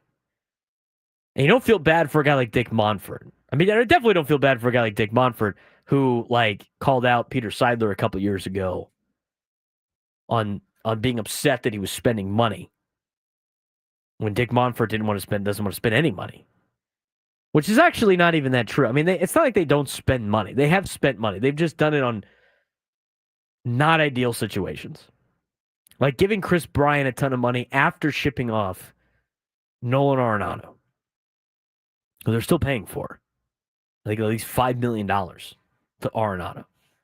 They're not like one of the worst level in terms of payroll. It's not like they're the Pirates. They're actually spending some money. But I don't feel bad for a guy like Dick Monfort. For some of the players, I might feel a little bad for. But again, some of these guys, it gives them an opportunity to play. I think it gives guys like Sean Bouchard an opportunity to play. I think it gives guys on this team that might not be playing in the big league level in other organizations an opportunity to show that they have some skills. Maybe they can play their way out of it. But Colorado, $126 million in the payroll. Is it one of the highest level payrolls? No. But they are spending money. They gave Ryan McMahon money. They gave Chris Bryant a lot of money. Kyle Freeland's getting paid a decent contract. It was a Denver native.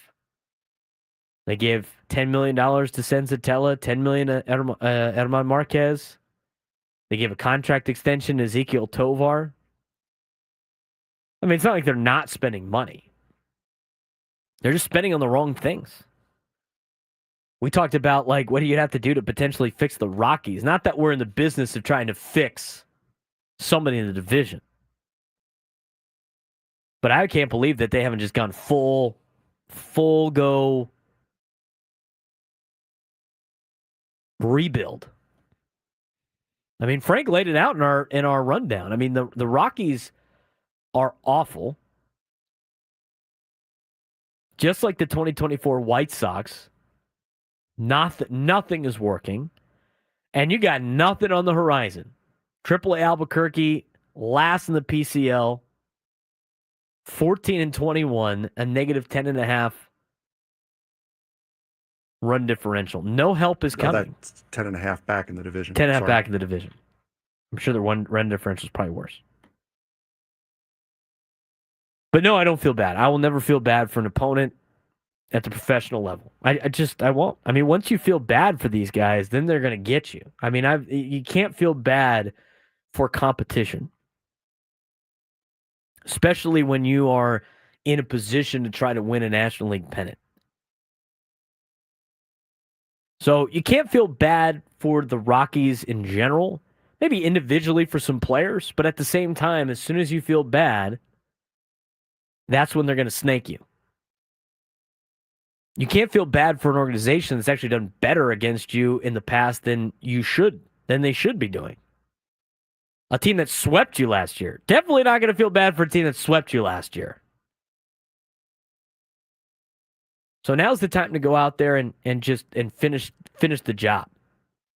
Take 6. You got to be able to, your first 6 games against the Rockies this year, go 6-0. Take advantage of their struggles. Feel bad for them in the offseason. Well, let me ask you this. Okay, instead of feeling bad for them in the offseason, would you start to feel bad for them after you've played them all of your games? After all of your games are done, you don't have to worry about seeing the Rockies again. Is that kind of the point where you would start to feel bad for them? Yeah, maybe a little bit. I don't really have any resentment towards the Rockies. I mean, some people do. Like, would you ever feel bad for the Dodgers? Never. That's not Still? the same comparison. Yeah, but if the Dodgers everybody got hurt all of a sudden and they just, I mean, aside from the logo, if they decided to just not spend money. Right, but in a place like, if they all got hurt, it's different from what Colorado's going through. Well, Colorado's a team that's just, they're not run very well. No, and again, it's not, I didn't bring up the question as, do you feel bad for the organization? It's got to be these players, and this is something that we forget oh so often, not us specifically, but just this industry. These are people. These are human beings. They're not robots. So yeah, and I think for me, I was rabid last year that the White Sox lose every possible game because it would break the 62 Met record. Now that that's over, and now that everything is stripped away from that, it's like watching the game yesterday. It's like, how do you summon the strength to go out there every single day, minus the paycheck? How do you summon the strength to go out there every single day knowing you're going to get smacked around by 15 runs for 3 hours? Yeah. How do you do that? That sucks. It definitely does. I felt bad more for the White Sox that have no connection to the White Sox. It's hard to feel bad for a rival. Is there anybody in the NL East you would feel bad for? There have been times where... do you feel bad for the Nationals? There have been times where they have been really bad and have had nothing. Like Jose Vidro was on his last legs. Ryan Zimmerman was doing nothing, and they're losing 110 games. It's like, yeah, that stinks. No one should be a part of that. But then they got Bryce Harper and Juan Soto, and all that went away. Right. I mean, that's why you don't feel bad for these. That's why you can't feel bad for these teams, because eventually it flips. I mean, it all goes through cycles. I don't think anybody felt bad for the Padres for a long period of time. If the Dodgers go through, God forbid, a rough patch in which they go back to like the mid-2000s Dodgers, I don't think anybody's going to shed a tear. This isn't just bad, though. No, this is beyond bad. Historic levels of god-awfulness. They are horrific to watch every single day. And I go back to a game a couple of weeks ago against the Dodgers when they were in LA. They put up like 6 runs in the first inning. German Marquez comes out there, pitches the bottom of the first, immediately gives up 8 runs.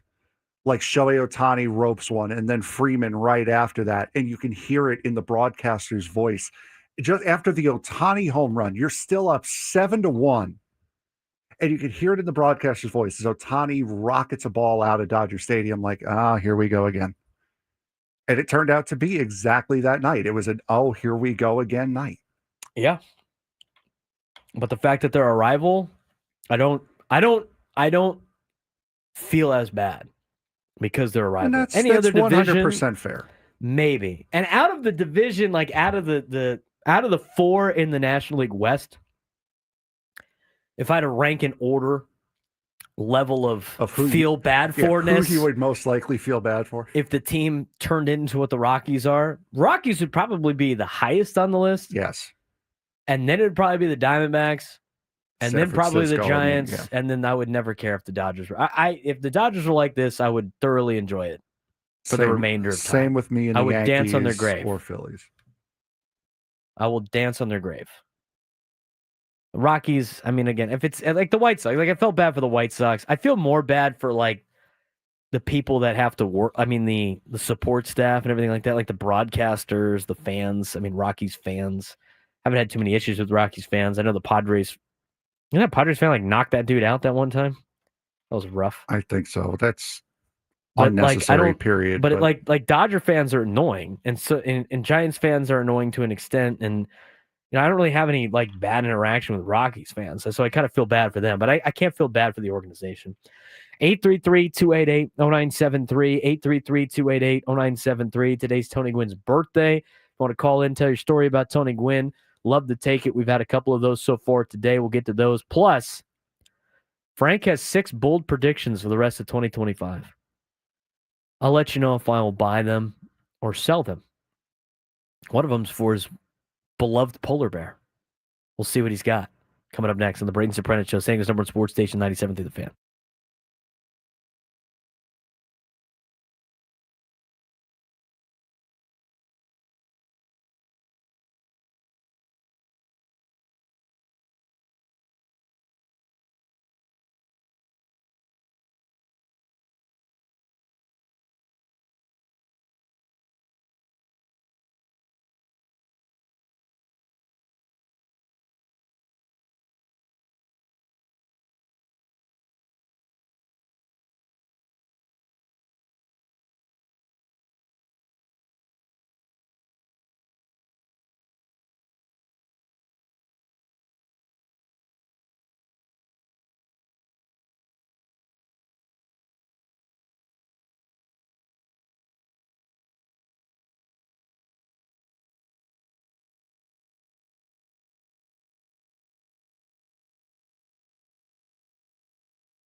So I hope that in the near future, when baseball season comes around again, and you need that Tony Gwynn fix, you know, that fix where you want to just see somebody laughing and having a good time doing what he's doing, and you come out to the Padre games, because I want you to come out to the Padre games.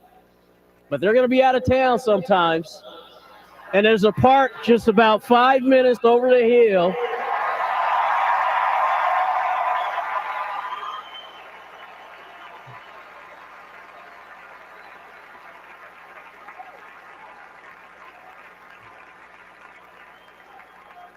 Yeah, the parking's tough, but the game is really exciting.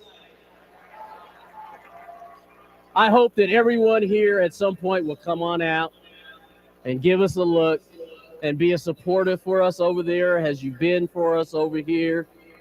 Once again, God bless all of you. I thank you very much. Thank you. Thank you. Thank you. Tony Gwynn, Hall of Fame speech. Today would be his 65th birthday. So happy birthday to Tony Gwynn. This is retirement speech after his last game. Correction. Retirement speech after his last game here in San Diego.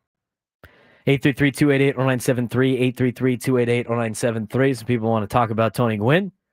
Chris in Claremont, you're on the Braden Surprenant Show. What you got for me today?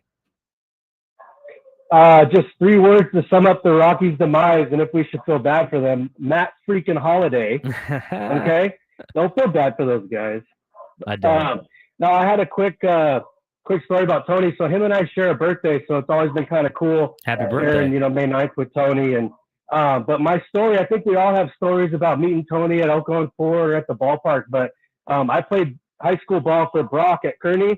Oh, and nice. When he got hired, he was like 23 years old. He was a young guy. But Tony was always pushing Brock to stop playing minor league ball and to coach, because he knew that's where Brock's heart was. So Brock finally did. He got the job at Kearney. We won league that year for the first time in like 35 years. But Tony calls Brock and he's like, hey, what's your uniform situation? And Brock tells him, hey, we don't really have much of a budget. We've been wearing like the same uniforms for like 7 years. And he's like, you know what? I got the uniforms. I'll pay for them and I'll provide them as long as I get to design them. So we get all these boxes come to the athletic director's office one day, and it was just beautiful. I think we had 16 different uniform combinations, and he dialed us in with all the Nike gear. And I had a chance to talk with Tony. Brock and I went to the CIF finals at Tony Gwynn Stadium, and it was just me, Brock, and Tony sitting on the first base side at Tony Gwynn Stadium, just the 3 of us. And I had a chance to thank him in person. And yeah, I can't believe it's been this long that he's been gone, but we'll never forget him, that's for sure. Chris, that's a great story, man. I really appreciate the phone call. Didn't know that story. Brock didn't tell me that story. I'm about to ask Brock about that. Brock and the Toreros are up at Santa Clara this weekend, going against another Aztec in Rusty Filter, who is the head coach of the Santa Clara Broncos. That'll be a 3-game series this weekend. But if you want to see Tony Gwynn's legacy, you go watch the USD baseball team, because they play his style of baseball. They're taught well because of the relationship that Brock had with Tony at San Diego State. I mean, he was kind of like almost like a second son to Tony in some capacities. And it was cool. It's cool to watch that program over that wasn't the program that Tony coached at or played at, or the one that Brock played at. But it's cool that USD baseball is kind of the program that is the one that Tony has a kind of a signature on. That team plays well for the city of San Diego, and they do a lot of things that Tony has instilled in Brock when he was a player at San Diego State, that he is now instilling in his players. There's a pretty cool story of Tony helping out Brock when he was coaching at Kearney back when he was a 23-year-old. Pretty impressive. 833-288-0973, 833-288-0973. Get out to Knoxville, Tennessee. Ian's got a Tony Gwynn story for us. Ian, what's going on, man?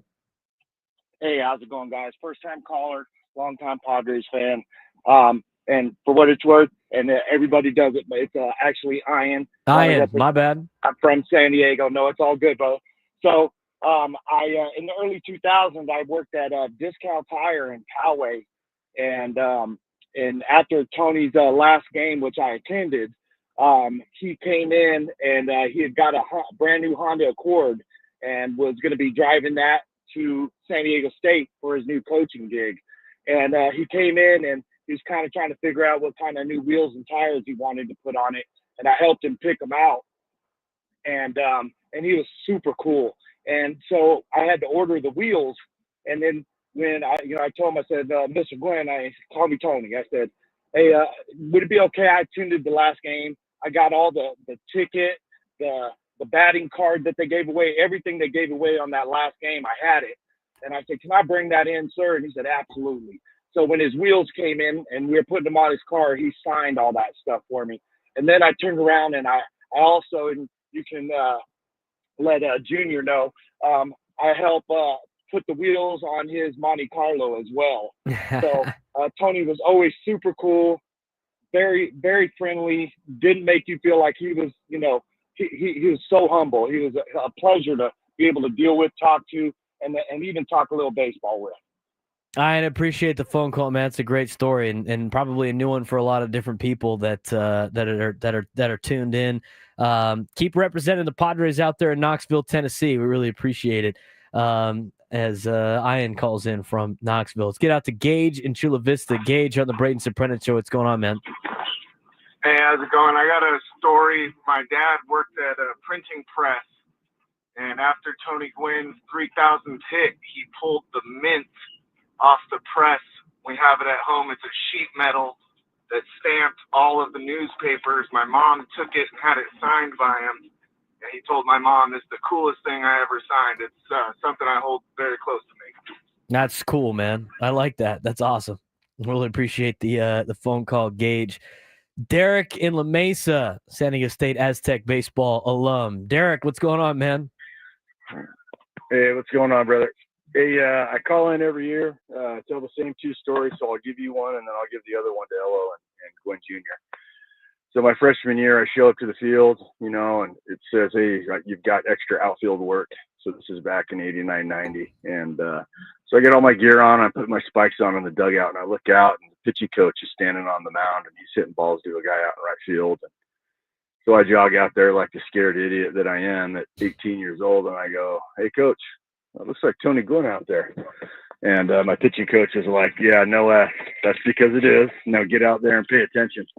And so I went out, and, he's like, hey, kid, what's the problem? In that voice. And I was telling him, well, I'm a converted shortstop, and I'm having trouble getting rid of I'm holding on to the ball too long.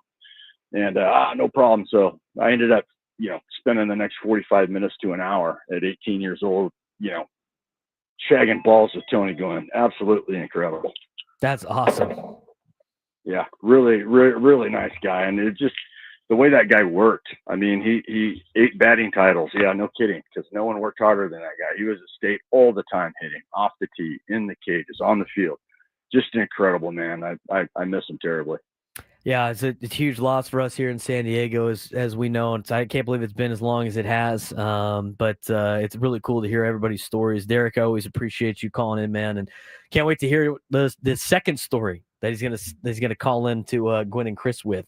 For Tony's, what would be his 65th birthday. Happy heavenly birthday to Tony Gwynn here on the Braden Surprenant Show on San Diego's #1 sports station, 97.3 The Fan. Don't have too much time for these bold predictions, but I told him my Tony Gwynn story. Frank, you got any Tony Gwynn stories for us? I do have one. I told it on Gwynn and Chris once. I was like maybe 13, 14 years old, Mets Padres here. Just a regular season game, and I walked that area in front of the booths where you're not really supposed to be. Just walked in there, hoping for like Keith Hernandez, Ron Darling autographs. I ended up getting a Keith Hernandez one, but the usher kind of pushed me over towards the Padre television booth and Tony Gwynn, and the usher goes, "Excuse me, can you sign this ticket for this young man here?" Tony takes that look over the edge of the booth, goes, "Nope, wrong colors." I was wearing my Met jersey. he ended up signing it after a quick little back and forth. I have it laminated, and I still have to find that thing. But I know I still have that. But that's my one and only interaction with Tony Gwynn. Well, that's pretty cool, though. I don't think anybody has any negative interactions. I mean, think about like all these stories that we've heard. I mean, you could have caught the guy on a bad day, right? And then it would have been a different thing. But think about what he was. I mean, always on, a good behavior day because he's in the public eye. I mean, to have everybody in town have such great, even if just small interactions like that, and all of them come with a positive notion to it. It's we're blessed here in San Diego to say that we had an athlete represent our city for as long as he did and his family continues to do. What a great family that they are, the Gwynn family here in San Diego. And be able to get that. I mean, that's what we've been blessed with having a guy like that. And that's why it's great to be able to call him Mr. Padre. And there's a lot of things that come with being Mr. Padre. And I know there's some comparisons to some players now that could potentially be a Mr. Padre. This is what it comes down to. It's not just on the field; it's the off-field things and embracing San Diego and making it his home. I mean, there's a family that's from Long Beach. Most of the Gwynns went to Long Beach Poly, up in the LA area. So for him to really just be ingrained in the community, and especially in this day and age, you don't see it as much out of athletes, and we're blessed to see it out of some athletes right now with the Padres. Manny Machado being involved at San Diego FC and having his house here in San Diego, and hopefully get to see more of that. But just a gem of a human being, Tony Gwynn. His birthday's today. He'll be 65 years old today. Happy heavenly birthday to Tony Gwynn.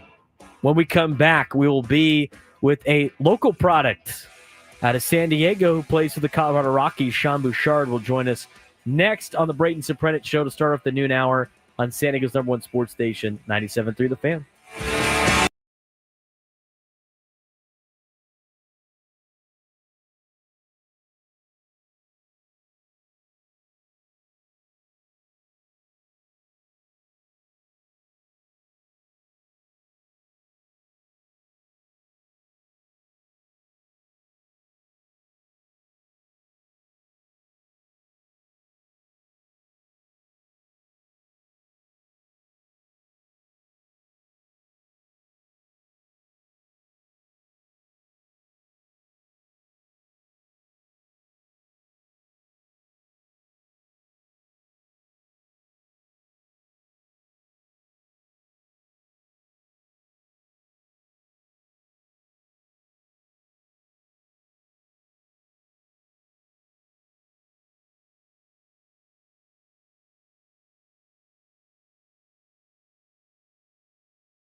San Diego, it's time to fire it up. From the beaches to the ballparks, from the Gaslamp to North County, no one knows America's finest city like he does. You can't just punt on a Manny Machado prime year.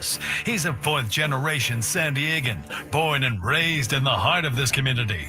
Passionate, opinionated, and always bringing you the real talk on your teams, your city, and everything in between. Braden totally knows his stuff. He's ready for the next step. That guy is good. Live and local, it's the Braden Surprenant Show. But I think Braden's one of the up-and-coming young stars in the media game in San Diego. Now, here's your host, Braden Surprenant. What's up, San Diego? Lunchtime hour on a Friday. Getting you ready for a three-game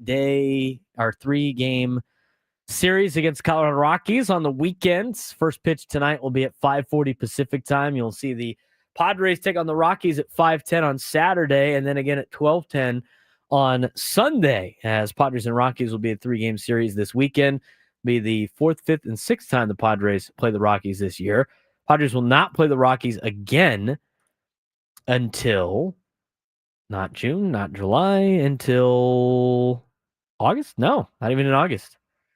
We'll play the Rockies again in September, and that will be it against Colorado, as this would be a good start to the division. If the Padres can take care of business against Colorado, they have to do that, especially with how good the division is right now between the Padres, the Dodgers, the Giants, and the Diamondbacks, who beat up on the Dodgers last night, which is good to see. Padres will play the Rockies 7 times in the month of September, back-to-back weekends, once in Colorado and once here in San Diego. But again, this weekend, it will be Randy Vasquez tonight, 1-3 with a 3.90 ERA, going against Antonio Senzatella. Stephen Kolek will take on Bradley Blaylock coming up on Saturday, and on Sunday it'll be Nick Pivetta and Herman Marquez.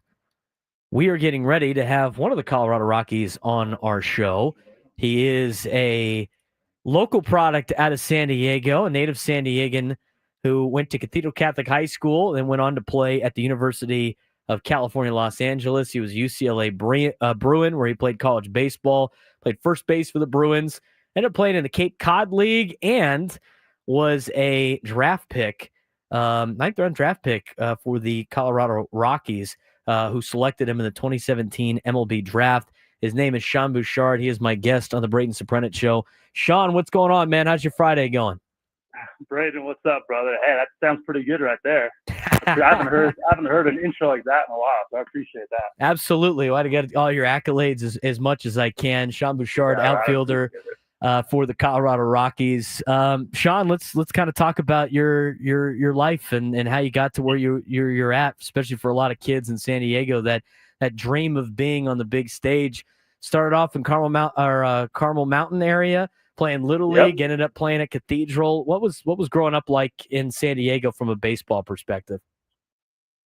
Oh man, a lot of good questions there. I mean, first and foremost, right, San Diego, an amazing city. It's home, and as you know, obviously, and all your listeners know. I mean, there's not a lot of places like it. My humble opinion, there's really nothing like it. So definitely blessed and grateful to obviously be born and raised there. But to your question, and it's playing in CMR, Carmel Mountain Ranch Little League. Shout out to those guys. Was such a cool experience. I mean, it really got my foot in the door. Obviously, baseball wise, I still have some of my best friends that I play Little League with to this day. As a 28-year-old, some of my best friends that I've made playing Little League, and obviously growing up in San Diego, it's such a hotbed for talent. In all sports, but baseball, obviously, we have the opportunity to play year round. And, obviously just making your way up, like you said, through Cathedral, met a lot of great people, yourself included, up through college and then, through the ranks. It's a long process. It's a long journey. And I know, as a kid, sometimes it can seem pretty daunting, but it's been such a worthwhile experience and such a fun, unique, I guess, lifestyle to live. It's been great. And, the funny thing too, Braden, is, I remember being at the Little League field, as an 8, 10, 12-year-old, close my eyes, imagining that I was playing, at a big league field.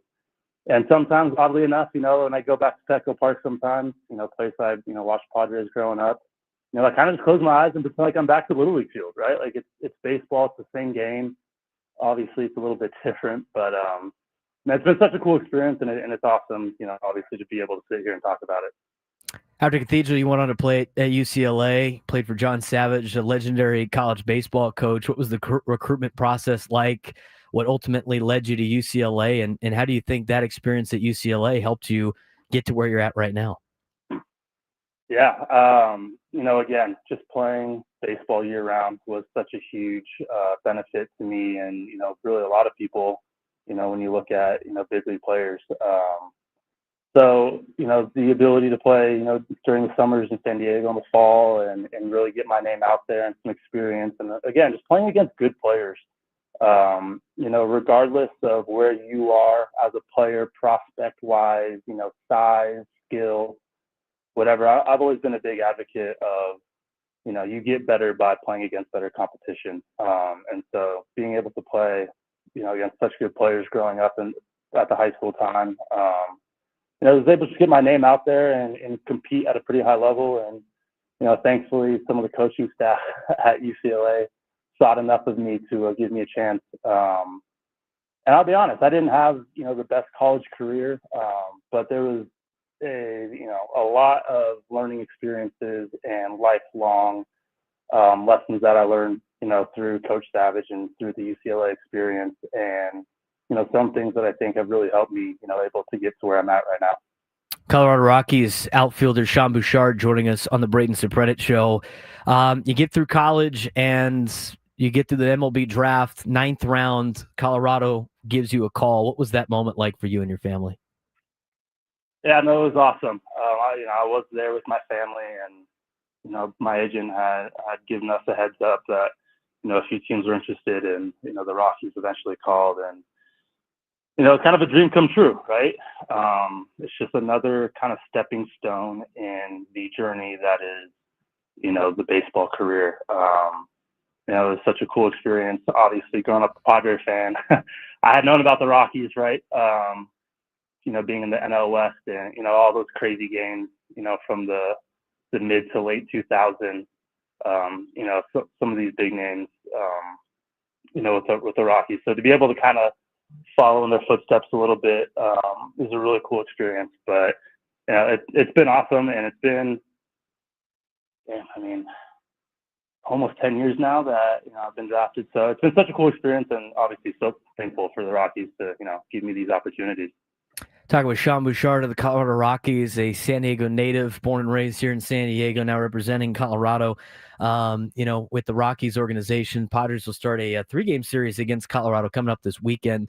You make it through the minor leagues. You finally get the call to be up at the big leagues, June 16th, 2022.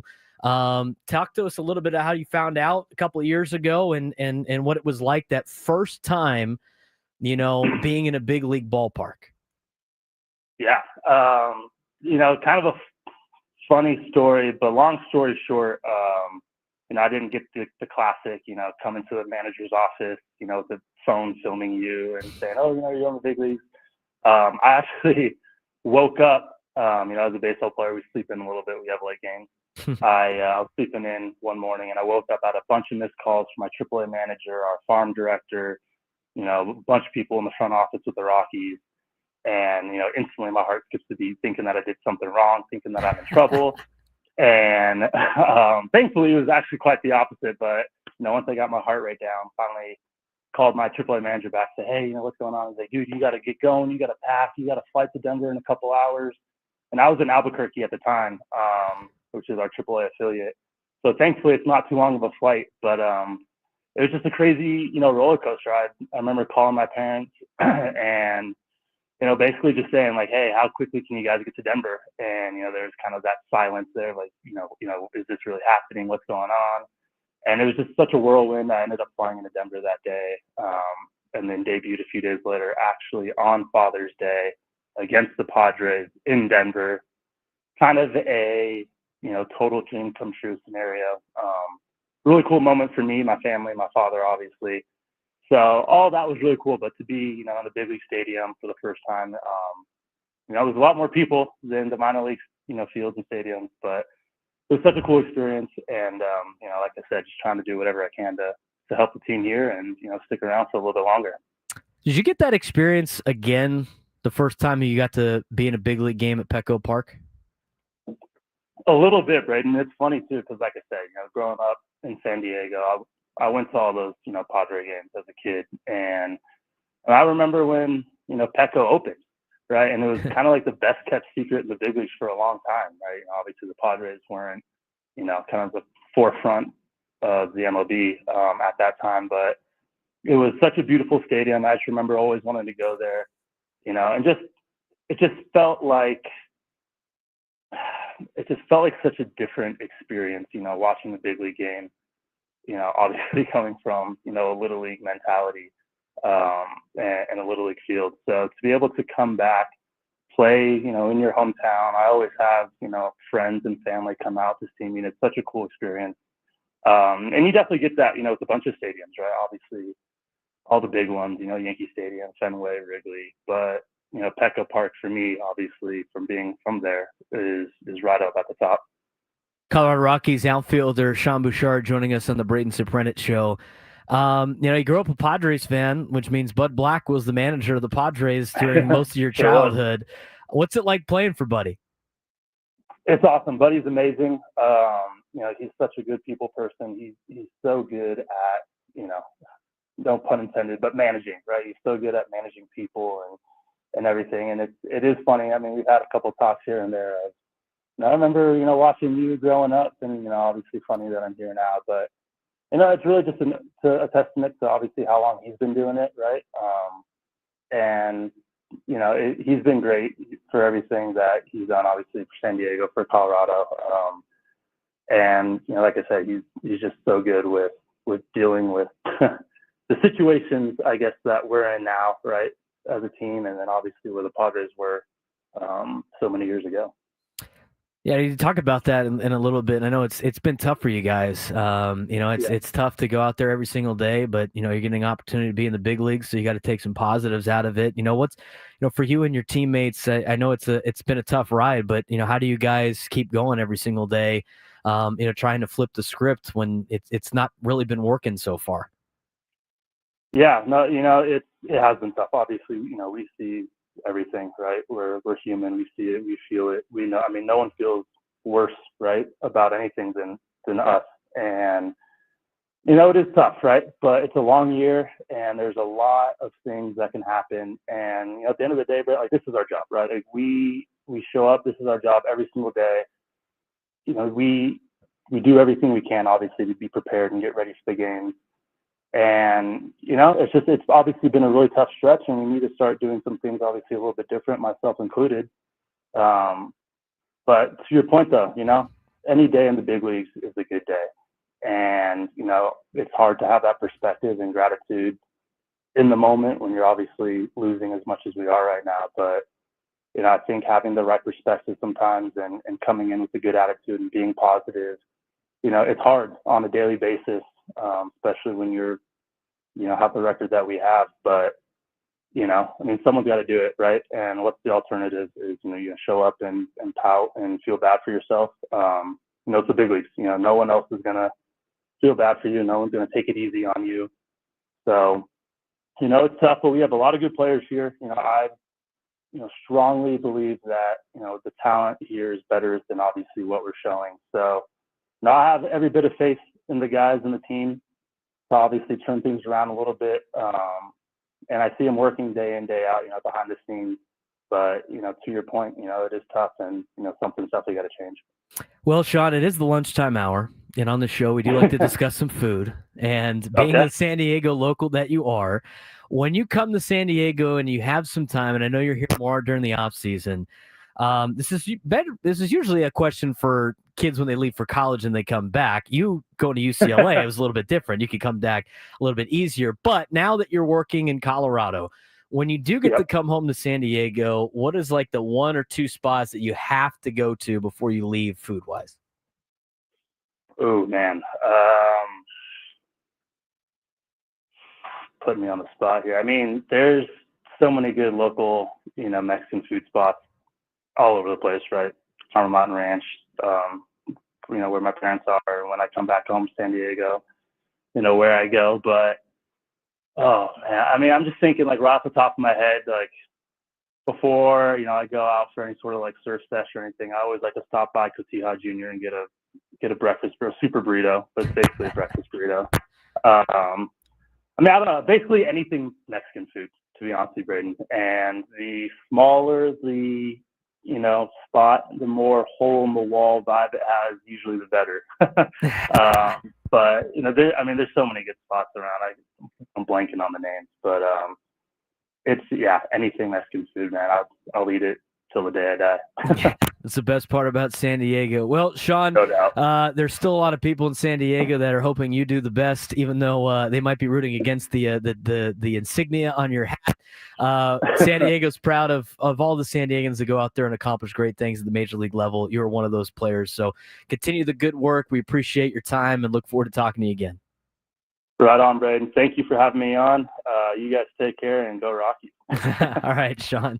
Sean Bouchard, outfielder for the Colorado Rockies, joining us on the Braden Surprenant show. We talked about it. Like, it's difficult to do what they have to do each and every day, with the way that things are playing. And we asked the question, Frank, right, about like, what does it feel to be that? And you got the answer out of Sean. I mean, it's hard, but as he mentioned, as these guys mentioned, any day in the big leagues is a good day. And it's tough having the opposing players on, but they're San Diego kids, and appreciate him taking the time. Yeah, absolutely, 100%. And like I say, I could think of worse jobs to have, especially for me. A bad day here is a lot better than a good day at a lot of other places. That's right. So again, it's tough. I mean, for me, I've known Sean since high school, so obviously want the best for him. Still hope they lose all 3 games this weekend. He got me on the Go Rockies there. This is Padres flagship, Sean. We can't be doing that around these parts. But anyway, when we come back, we'll continue our conversation about Tony Gwynn. We'll also break down this Padres-Rockies series a little bit more. But we missed the sports thread because we were taking a lot of your Tony Gwynn phone calls. When we come back, Frank's got a lot of great stories in the sports world. What's going on with Rafael Devers? Did they ban somebody from the North Carolina football facilities? FCS adds a game, and we got much, much more coming up on the sports thread when we come back on the Braden Surprenant Show, San Diego Sports Station 97 through the Fan.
Some interesting conversations in the chat. Coming off of the Sean Bouchard interview, if you missed it, Frank's getting it posted on YouTube right now. You can also go back and listen to it in podcast form. You can use the rewind function on the Odyssey app. Braden Surprenant is the Braden Surprenant Show. Outfielder Sean Bouchard of the Colorado Rockies just joined me on the Braden Surprenant Show.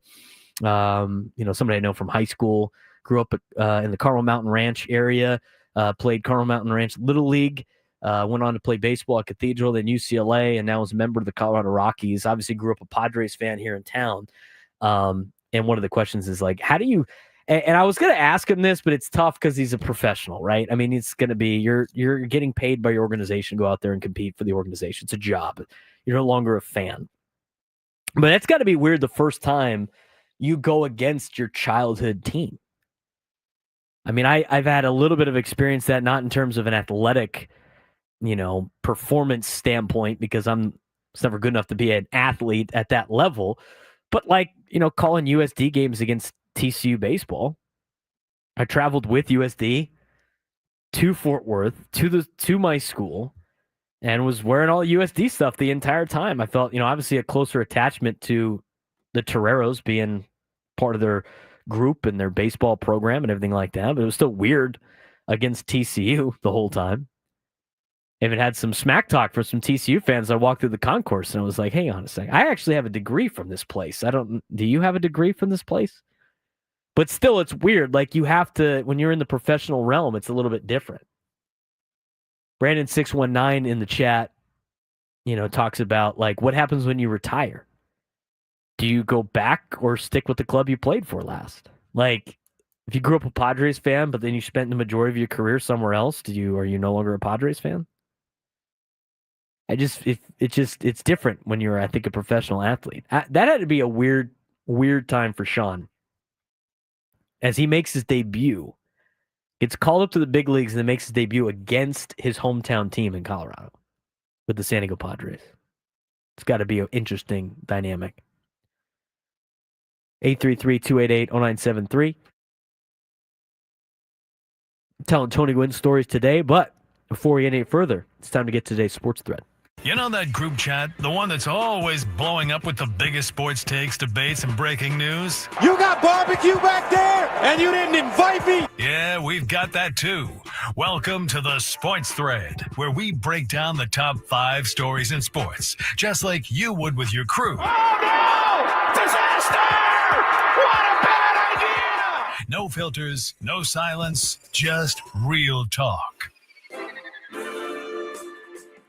All right, a little bit later than we usually do, but we have so much stuff going on the show today. I can't believe the show's almost over. I know, right? I mean, we're already going to be late on this break, but here's Frank Marchese with today's sports thread. Today's the day that you could have a shortened sports thread, Frank. Yeah, well, unfortunately, we don't. Number 1. Jam-packed. We're going to go into a deeper dive on this topic a little bit later, but another wrinkle about the Rafael Devers Boston Red Sox relationship came about. In an interview yesterday, Rafael Devers told reporters that he refused to play first base when the team asked him after the season-ending injury to Tristan Casas. Devers would say, quote, "In spring training, they talked to me and basically told me to put my glove away, that I wasn't going to play any other position but DH. This situation is all sprouted from Boston's decision to sign Alex Bregman this offseason to play third base after Devers was allegedly promised the position when he signed his 10-year, $313.5 million contract in the winter of 2023. The comments that Devers made yesterday didn't make him look great, but Braden, it is kind of hard to overlook the fact that this is a self-invented issue by the Boston Red Sox. It is and it isn't, and here's why it's not.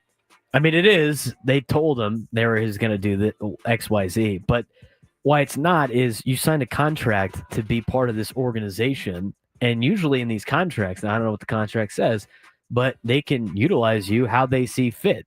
And if you think they're going to pay you $30 million and then you're going to say everything, you're going to be in control of everything, it's kind of like you're totally missing out, Rafi. Like, you're not the guy in charge right now. They're paying you $30 million a year to play baseball. You're going to do what they tell you to do. You signed the contract. You can't be that upset about it. Now, if you want to have If you want to be upset that they promised you something and then they didn't come through with it, yeah, you can be upset about that. But you can't, if you're going to go out there and say, like, I refuse to play another position, dude, you're playing a kid's game for $30 million a year. You're going to do what they tell you to do. I mean, that's what your contract says. And you don't really have any leverage right now because I don't know where you're going to go. Like, they're going to have to find a trade for you and everything. Like, this is the place that you're stuck in for the next 10 plus years. Why try to alienate yourself from the organization? You can look at it that way, but also you can look at it. The Red Sox have a history of stuff like this. They alienated Nomar Garciaparra by wanting to trade for and then sign Alex Rodriguez. So they do have a track record of doing this with high-profile players. So Rafi should have not signed the contract and will have gone to free agency. I mean, that's fair. You signed the contract, dude. No, Like, it's fair. I don't know why he's upset. You signed the contract. Well, he's upset because of the conversation he had with the general manager. You are our third baseman. Okay, great. That wasn't a problem. And then they go and sign Alex Bregman and create a controversy all on their own. If he thought he was going to be the third baseman for the Red Sox for the rest of his career, he has another thing coming. Well, I mean, at least he thought that during his prime he would be. Number 2. Former Iowa State wide receiver Jaden Higgins hasn't stepped foot on an NFL field and has already made history. The Houston Texans drafted Higgins in the second round with the 34th pick in this year's draft to boost the middle-of-the-road receiver core, and they seemingly put quite a bit of faith in him. Enough faith to make him the first ever second-round pick to sign a fully guaranteed contract for 4 years worth $11.8 million rounded up. It is normally first-round picks that get signed to fully guaranteed contracts straight out of the draft, but no one beyond that ever had until Higgins. Do you think Jaden Higgins will live up to the faith that the Texans are putting in him? Well, the Texans better hope so. I think it's hard to tell when you got these players. I mean, even when you draft them, you don't know if they're going to end up being the player that you expect them to be. So I hope for the Texans' case he is, but they obviously believe in him a lot. They're getting him a full guaranteed contract. Yeah, certainly. And it's still weird to me that the NFL is the only sport that does not have fully guaranteed contracts. Like, you sign for how much you get paid. It's hey, you know what they also don't, stupid you to know what me. they also don't have? They don't have players like Rafael Devers saying I'll never play this position because the contract is not guaranteed. But yes, for a sport that puts your entire body and life on the line, yeah, to not have guaranteed contracts, they have the worst livelihood. They have the worst players association out of the group. Absolutely. That's why they have the worst contracts. Yep. Number 3. All right, time to push the money cart once again for another big boxing event, this time on July 19th. Reports are that legendary Philippine boxer Manny Pacquiao will come out of retirement and fight Mario Barrios in Las Vegas. Rumors started to swirl that Pacquiao had gotten back into the squared circle in July of last year in an exhibition fight at Super Risen 3. Barrios has been linked to a fight with Pacquiao since late last year, and now the date of July 19th has been announced. The fight will be available on PBC on Prime Video. Price for the fight has not been announced. Now, it's not fair to compare this to the Tyson-Paul fight from last year because it is an official WBC fight for the WBC Welterweight Championship. But did the Tyson-Paul fight leave enough interest in boxing for you as a fan to want to spend money to watch this one? I mean, I'm not really into boxing anyway, so exactly. It's not enough. I mean, I'm not going to pay money for this. No. So probably not. I mean, I'm sure they're trying to keep on to this. There's too much like corruption in the background with boxing, and I think a lot of people understand that. I mean, and as Johnny in the chat says, another dumb money grab fight that people keep paying to see. I mean, if people keep paying for it, keep doing it. But I'm not paying.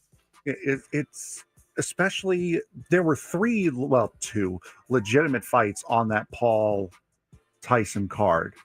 The women's fight was by far and away the biggest crime of the night because it was clearly the wrong winner in that fight. I forget the names, but the girl who won should not have won. And that's the kind of stuff that makes you look at this and go, well, no wonder why boxing's in the situation it is. It's just so wrong. Number 4. Speaking of wrong, the Anaheim Ducks hired a new head coach yesterday as they welcomed Joel Quenneville back into the NFL. NHL. Thank you. You're welcome. NHL. It is Friday. Quenneville.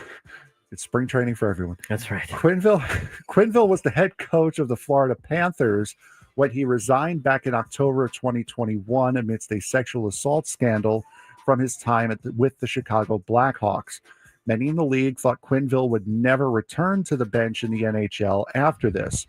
During his introduction, Quenneville said, quote, "I fully understand and accept those who question my return to the league. I know words aren't enough.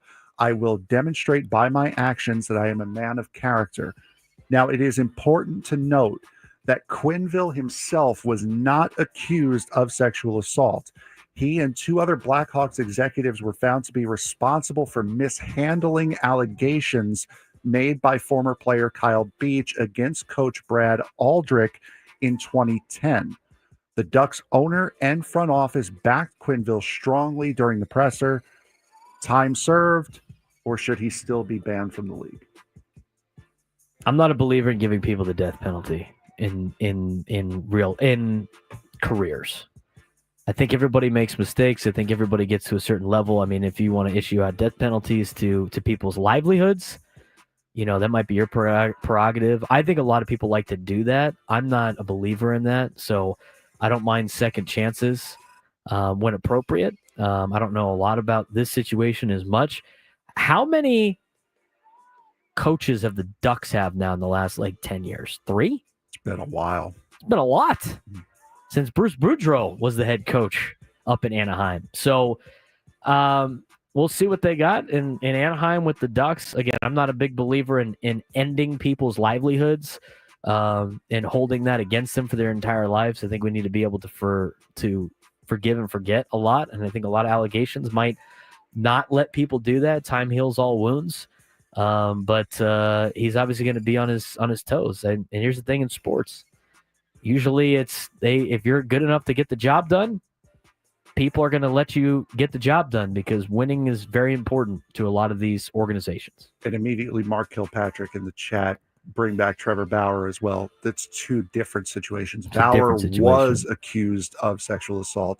Quenneville was accused of mishandling an accusation made against somebody else within the organization. 2 completely different situations. If teams thought Bauer could pitch, he'd be on a team. But they don't think they can. I agree with you 100%. It's time served. Welcome back to the NHL. Number 5. FCS football gets an expansion as their season will go from 11 games up to 12. The NCAA announced this change will not go into effect until 2026. The current legislation allows for 12-game seasons in years that have 14 Saturdays between opening day and the last Saturday of November. Way to make it contrived. Braden, fan of the expansion to 12 FCS games, or should they stick with the 11? I don't mind the 12. Well, USD didn't play everybody in the Pioneer League because they only play 11 games in the FCS, so I'm fine with the 12. I mean, they should all be playing the same. When you get to college football, you should be playing the same amount of games. I don't know why and granted, now they have a 24-team playoff, which I think the FBS should have, but they should be playing 12 games. Might as well. I mean, they already don't have a conference. They already don't do conference championship games. Yeah. Add the 12th game.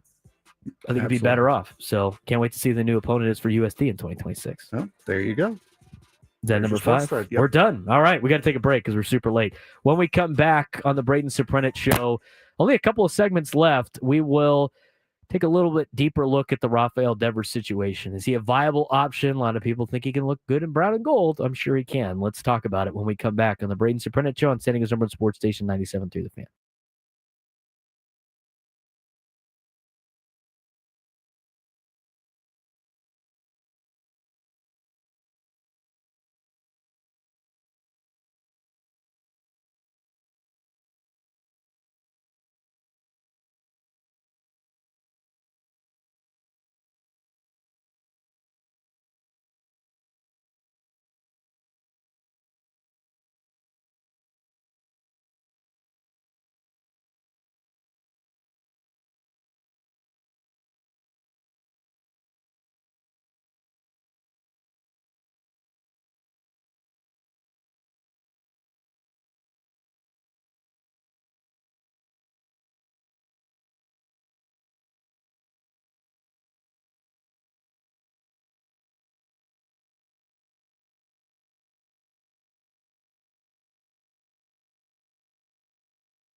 This hour on 97 through the Fans brought to you by Robert Half. At Robert Half, we found that 67% of companies want to increase contract talent. That's why our recruiters' expertise and award-winning AI work quickly to find the skilled candidates you want at Robert Half. We know talent. Visit roberthalf.com/talent today. Frank, we've had so much stuff on the show today. We're running out of time. That's good because some of the stuff we could save for Monday, so that's less work for me to do over the weekend. Well, that's also true. At least the evergreen stuff. We do need somebody for the midday sports standoff. We usually start that at 12:45, even though we're late. If you want to jump in and try to win a chance to win a trip to Vegas to see Bruno Mars, give us a call, 833-288-0973, 833-288-0973, as we will do our midday sports standoff if we have time and we get somebody to call in. I was late on this today. A little bit long with Sean, and then we had to get our sports thread in, and we're all over the place today, Frank. Our appointment listening is not at the exact time that people would appointment listen. It's good to have this problem, though, that we have too much to talk about and not enough time to get there instead of the other way around. That's true. 1 o'clock hour, Padres Open Weekend Series in Colorado. I'll get you a full preview of that. San Diego FC is back on the road as they take on St. Louis City SC. That will be at the 1:15 mark. Drake Hills will join us at 1:35. He's a contributing writer for Black Players Who Change. We'll talk some soccer with him. All coming up in the 1 o'clock hour. We'll try to get you an update on the NBA and NHL playoffs. We do want to get to this Rafael Devers situation as well. A lot of people are trying to point out that a Padres could make a move to go get Rafael Devers. Like it's going to be a good addition to the Padres.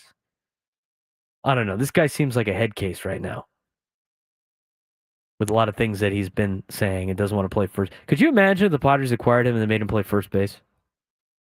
That'd be hysterical. It'd be such a finger to the Boston Red Sox at that point in time. So we got a contestant ready to go? We do. All right. We'll try to get back with the Rafael Devers situation when we come back in the next hour. But today, we got to get to, or right now, we got to get to the Midday Sports Standoff. Welcome to Midday Sports Standoff on the Braden Surprenant Show. I can't believe what I'm seeing right now. The ultimate head-to-head battle where sports knowledge and quick thinking collide. No, he's no good. Are you kidding me? Contestants will go toe-to-toe with Braden in a sports trivia deal where every correct answer brings them closer to victory. Down the sideline! Wow! Unbelievable! But 3 strikes and it's game over. This is not Detroit, man. This is the Super Bowl. Can you outsmart Braden? The Midday Sports Standoff starts now. All right, Frank, who do we got today? Today, we actually just lost the guy we got. David Del Guy got nervous. was the guy. So speaking of Guy, let's go out to Guy. Guy in Bay Park. Guy, congratulations. You are now our fill-in guy. Guy? All right. Be lucky to good. Yes, absolutely. So today, our topic, this is going to sound a little bit more difficult, but after I give you the little carrot here, it's going to be a little bit easier. We're going to stick with the top 10 Padre theme. It is going to be all-time Padres top 10 hit by pitches. So who has gotten hit the most in Padre history? Now, again, this may seem like a difficult topic because it's a rather obscure stat that we don't think about all that often. All but 3 of the players on the list have been on the team since 2005. Or at least 2005 or more recent. So in that frame are 7 of your 7 of your 10 answers. There's no way I get more than like 2 of these. Guy, that sounds very good for you, Guy. Are you ready? Oh, give it a shot, yeah. All righty, Guy, you are first up. Who has been hit by pitches most in Padre history? Seems like Jake gets it a lot. Jake Cronenworth. Jake Cronenworth has been hit the most times out of anybody in Padre history, 50 times. Well, it's Tony Gwynn's birthday. He was on the team a long time. I mean, just being on the team for as many years as Tony was, he had to rack up some hit by pitches. You guys have bracketed the top 10. Tony was number 10. He got hit 24 times in his career. All right. How about Fernando? Fernando does too good a job at getting out of the way. Braden. Yeah, he does the limbo too many times. Let's go with. I feel like Jerks Profar got hit a lot. Jerickson Profar has been hit 32 times. He is tied for 5th with 2 other players. That's pretty remarkable considering the amount of time he's played on the Padres. Guy. Like a couple of years. How's about Grisham?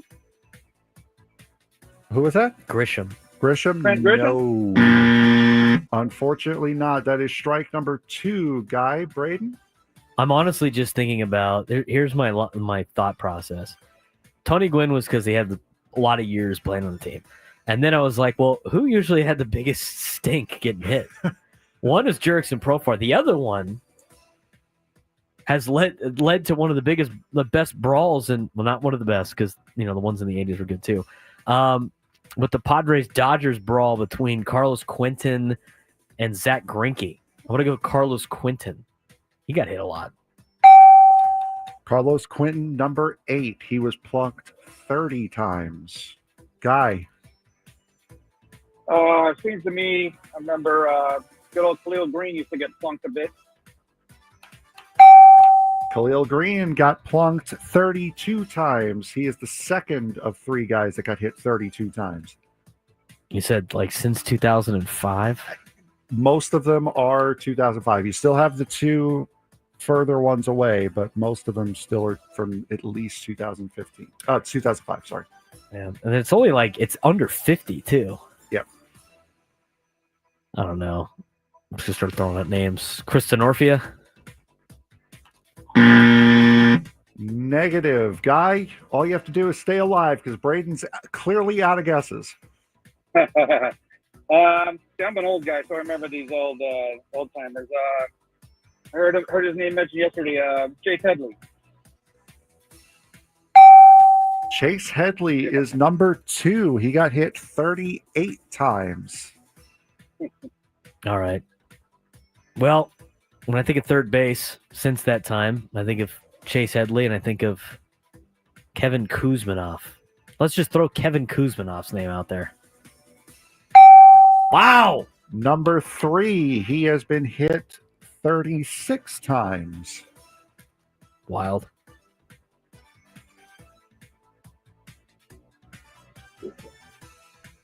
You guys ready? Yep. Yeah. Yep. It's a dating myself too, but I remember Tim Flannery getting creamed a bit even prior to being the coach and getting creamed over there.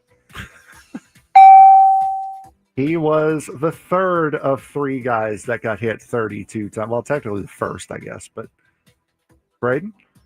Well, I might as well just stick with third baseman then. We have number 4 and number 9 left. Let's go with the other third baseman during that time, the late Sean Burroughs. That is number 9. He was hit 26 times. We have one more, and it's one of the older guys. What's the score right now? It is Guy has 1 miss left. Braden, you have 1 miss, period. What's the total score? Oh, there's no way I can win then, right? If I No, I think how many you have, how many actually. guesses are left? There's got one guy more left.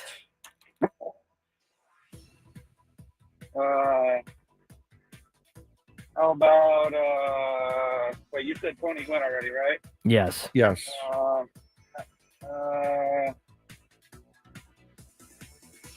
don't know, Adrian Gonzalez. No, unfortunately not, and that is strike number 3. What was Braden? He doesn't have to get one. I don't have to get another one, I don't think. Braden. I would have no idea. Dave Winfield played for the Padres a long time. Would have been Gene Tennis. Gene Tennis was not going to be on my bingo 35. card today. All right, so I got who did I got? Tony, Burroughs, Quentin. I'm looking through it right now. I believe it might be one way or the other, but I believe, Braden, you would have 1. Anyway. Yeah, you had 5, and Guy had 4. God, if he would have got that, he would have won. Because ties count as victories on the Braden Surprenant show. So we had one qualifier this week. One qualifier. Not a good week for me. We got to. It's all right. We're gonna. You got to start mixing in like non-stat stuff. Team names that are in multiple sports. It's the easiest stuff when it's 12:30 in the morning and you got to get to bed. You do it the next day. I'm not waking up early. Padres-Rockies preview when we come back. Jr. here from Gwynn and Chris. We have 3 very different personalities on the show, and that means you're probably going to connect with one of us. Join us weekdays from 2 to 6 p.m. on 97.3 The Fan. Comedy legends turned rockers Ken Marino and David Wayne, stars of The State, Party Down, and Wet Hot American Summer, are bringing their viral middle-aged dad jam band to UC San Diego's Epstein Family Amphitheater on May 17th. Get ready for a high-energy night of classic rock, Motown, and 80s hits, all delivered with a dose of sharp humor. Don't miss the show everyone will be talking about. Tickets at artpower.ucsd.edu. That's artpower.ucsd.edu. If you're in a car crash, call the Barnes firm now. Call 1-800-8-MILLION. They have an office in San Diego near you. I'm telling you, it could be the best call you're ever going to make. The Barnes firm. Call 1-800-8-MILLION. Paid spokesperson, West Broadway, San Diego. For full details, including terms and conditions, visit unlock.com/legal. Call 1-888-780-6854 to speak with a representative today. After portrayal, terms and conditions apply. Not available in all states. Hey, homeowners, can I get a minute of your time? If you need cash but don't want another loan, I've got the perfect solution. You can access up to $500,000 of your home's equity without monthly payments or interest ever with Unlock. This isn't a loan. It's a home equity agreement. With Unlock, you may qualify for cash today in exchange for a share of your home's future value. No debt, no extra bills, just financial flexibility on your terms. Use the money however you want. Home improvements, paying off debt, investing, or boosting your retirement savings. Unlike HELOCs, home equity loans, or cash out refis, there are no monthly payments. No stress. You've built this equity. Now it's time to use it. Go to unlock.com for more information. Don't wait. Call 888-780-6854 to unlock the equity in your home and get up to $500,000 in cash with no monthly payments and no interest ever. Call 888-780-6854, 888-780-6854, or visit unlock.com. That's unlock.com for more information. Fire up the grill at your next backyard barbecue with Jensen's all-natural premium beef patties. Taste the Jensen difference by picking up a box in the frozen section at Food for Less. Jensen Meat, a proud sponsor of the Padres Radio Network. Hey, it's Ben Higgins, and I've got 3 reasons busy San Diegans choose Orchard.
Final hour of the Braden Surprenant Show. First full week of Frank Marchese. Round of applause. Where's the round of applause thing? Round of applause. Thank you very much. He's made it through. I'm sure for some of you hope it was my last full week. No, I don't think anybody. I think a lot of people were kidding. fired up to have Frank part of the show. Fired up to be part of the show. Here we go. That's the big thing. You can hear the excitement in your voice right there. No, I really am. Like I said on Monday, I've been busting my rear end for 6 years, hoping for a spot like this, and finally got it. Making the best, trying to do the best I can. I just gotta. There's some routines I still need to learn to get into. There's some work-life balance I still need to adjust, but I'm loving every second of it. So well, that's great. Well, we appreciate you being here. Great job getting Sean Bouchard on the show. Thank you. Mark Ziegler. We have Drake Hills on later today. We had a packed show today. If you missed anything that's happened on the Braden Surprenant Show, be sure to follow us on social media at @B_SURP. You can also follow the show at @B_SURP show, at the BSURP show, at BSURP show, at BSURP. Follow us on Twitter, Instagram, and TikTok. You can also find us on YouTube as well. Find the YouTube page, 97 Through the Fan SD, as well as at B_SURP. I know Nate Taylor's a big fan of watching on that particular site, BSURP.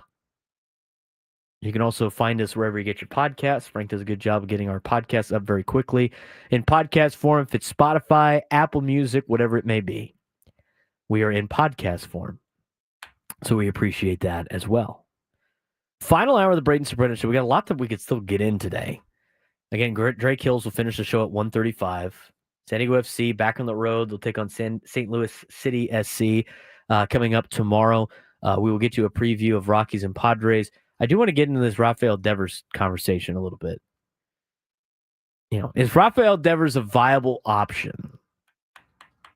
I don't know, man. It's every time there seems to be a good player that has some sort of grumblings with their organization, Padres fans with the AJ Preller effect immediately go into, well, you know what? He looked pretty good in brown and gold.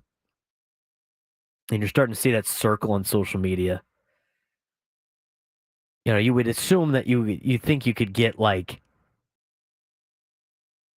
the Red Sox, because Xander Bogaerts was such a good player for the Red Sox to just take his contract and exchange you a younger player just because he's disgruntled.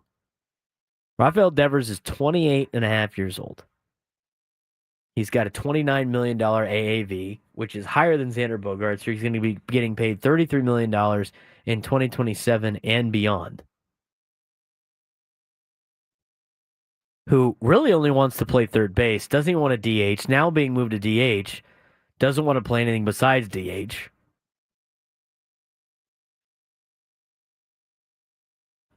Excuse me.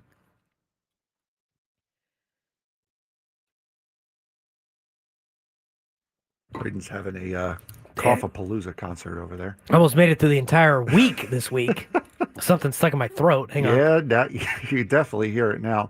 Braden's been fighting this all week, and like a trooper, he has handled it very well from start to finish. All right. Right up until the point when he hasn't. When I have like one hour to go, and today I felt better than I did the last couple of days. It almost felt like some dust was in my throat. Anyway. So, I don't know if Rafael has a no-trade clause. Usually, players like this do. And so you look at his contract and how it lays out. All you're really doing, and again, the Red Sox are going to take Xander Bogaerts back. They're not. But if they decide to, and Xander decides to waive the no-trade clause, and Rafael Devers decides to waive his, to get sent to San Diego, and all these things need to magically happen because you think you're playing MLB The Show. All you're really doing is punting the Xander Bogaerts situation down the road 2 years, in which Rafael Devers will be in the same range that Xander is and getting ready to do the exact same thing that Xander Bogaerts has already signed up to do. Except Rafael Devers is an even worse fielder than even Xander Bogaerts, as you can mention. A lot of people don't like Xander Bogaerts' defensive ability. It's 10 times better than Rafael Devers. So you'd be spending all this money on a DH, potentially, who doesn't want a DH. He wants to play third, where Manny is. And he's not really a team player, as you could tell by everything that everything he's said the last couple of days. Frank's got some of the quotes. Would you like to impersonate I will need a second to Xander or to bring these up Rafael Devers for me? Give me 1 second to get these up here. Of some of the quotes that Rafael Devers had on why he won't move to first base. All right, so here is one of them. One of the aforementioned quotes is, "I know I'm a ball player, but at the same time, they can't expect me to play every single position out there. In spring training, they talked to me and basically told me to put my glove away, that I wasn't going to be playing any other position than DH. So right now, I feel like it's not an appropriate decision by them to ask me to play another position. It was the GM that I spoke with, not sure what he has with me. He played ball, and I know, and I would like to think he knows that changing positions isn't that easy." That is one of them. The second one here. Hang on, let's break that down for a second. There's a couple things in here that I immediately try not to laugh. I know I'm a ball player, but at the same time, they can't expect me to play every single position out there. They ain't asking you to catch, Rafi. They're asking you to play first base. And the only reason why they're asking you to play first base is because Cassis got hurt and he's out for the year. And so a guy that they needed to be the designated hitter, because Alex Bregman is a better defensive third baseman than you are, now with an opening in the position, they're asking you to play first base. Rafael Devers is acting like they're asking him to play center field or catcher. They're asking him to play arguably one of the easiest positions in Major League Baseball for an athlete. Is it difficult to play first base at a Major League level? Yes. Yes, it is. Is it as difficult for somebody that is an elite athlete that's getting paid $30 million a year? No, it's not. I will never believe this from players ever. That's why, is it difficult for, Frank and I to go out there and play first base at a Major League level? Yeah, it is. These guys are elite athletes and the best baseball players in the world. In terms of perspective, for the level of talent that you see players at other levels that are at his caliber comparison to the level of talent in Major League Baseball. Rafael Devers is one of the best baseball players in the game. Would anybody disagree with that? Would you consider, Frank, Rafael Devers to be one of the better players in Major League Baseball? Absolutely. If you looked at one of the better players in high school, one of the better players in college, one of the better players even in your men's slow pitch softball league, in comparison to the rest of those caliber players, those players in particular can do what? They can play multiple positions. I'm sure these guys played multiple positions growing up. They're asking him to play first base. It's not a crazy ask. Here's where also I don't feel like it's appropriate for them to ask me to play another position at this time. Why not? They wouldn't be asking you if one of the players at first base didn't get hurt. That's why they're asking you. They're asking you to be a team player. They're paying you a 10-year, $313.5 million contract to play baseball. Unless the contract specifically says only to play third base, which turned into only to be able to be a DH, then I think you would have, all right, well, that's what the contract said. But his agent ain't saying that, and neither is Rafi. So I don't think it's very off base of the Red Sox to say, we would like you to play first base. Now, the optics, and I get what Frank was saying earlier about, well, they shouldn't have signed Alex Bregman. I mean, I don't know why you would go against potentially signing a free agent that's going to help your team out. But yes, I would imagine they probably need to do a better job of dealing with the personal sense of Rafael Devers before they signed an Alex Bregman. But that being said, just because I gave you a big contract doesn't mean I have to put all of my decisions in the organization, whether or not you like it, Rafi.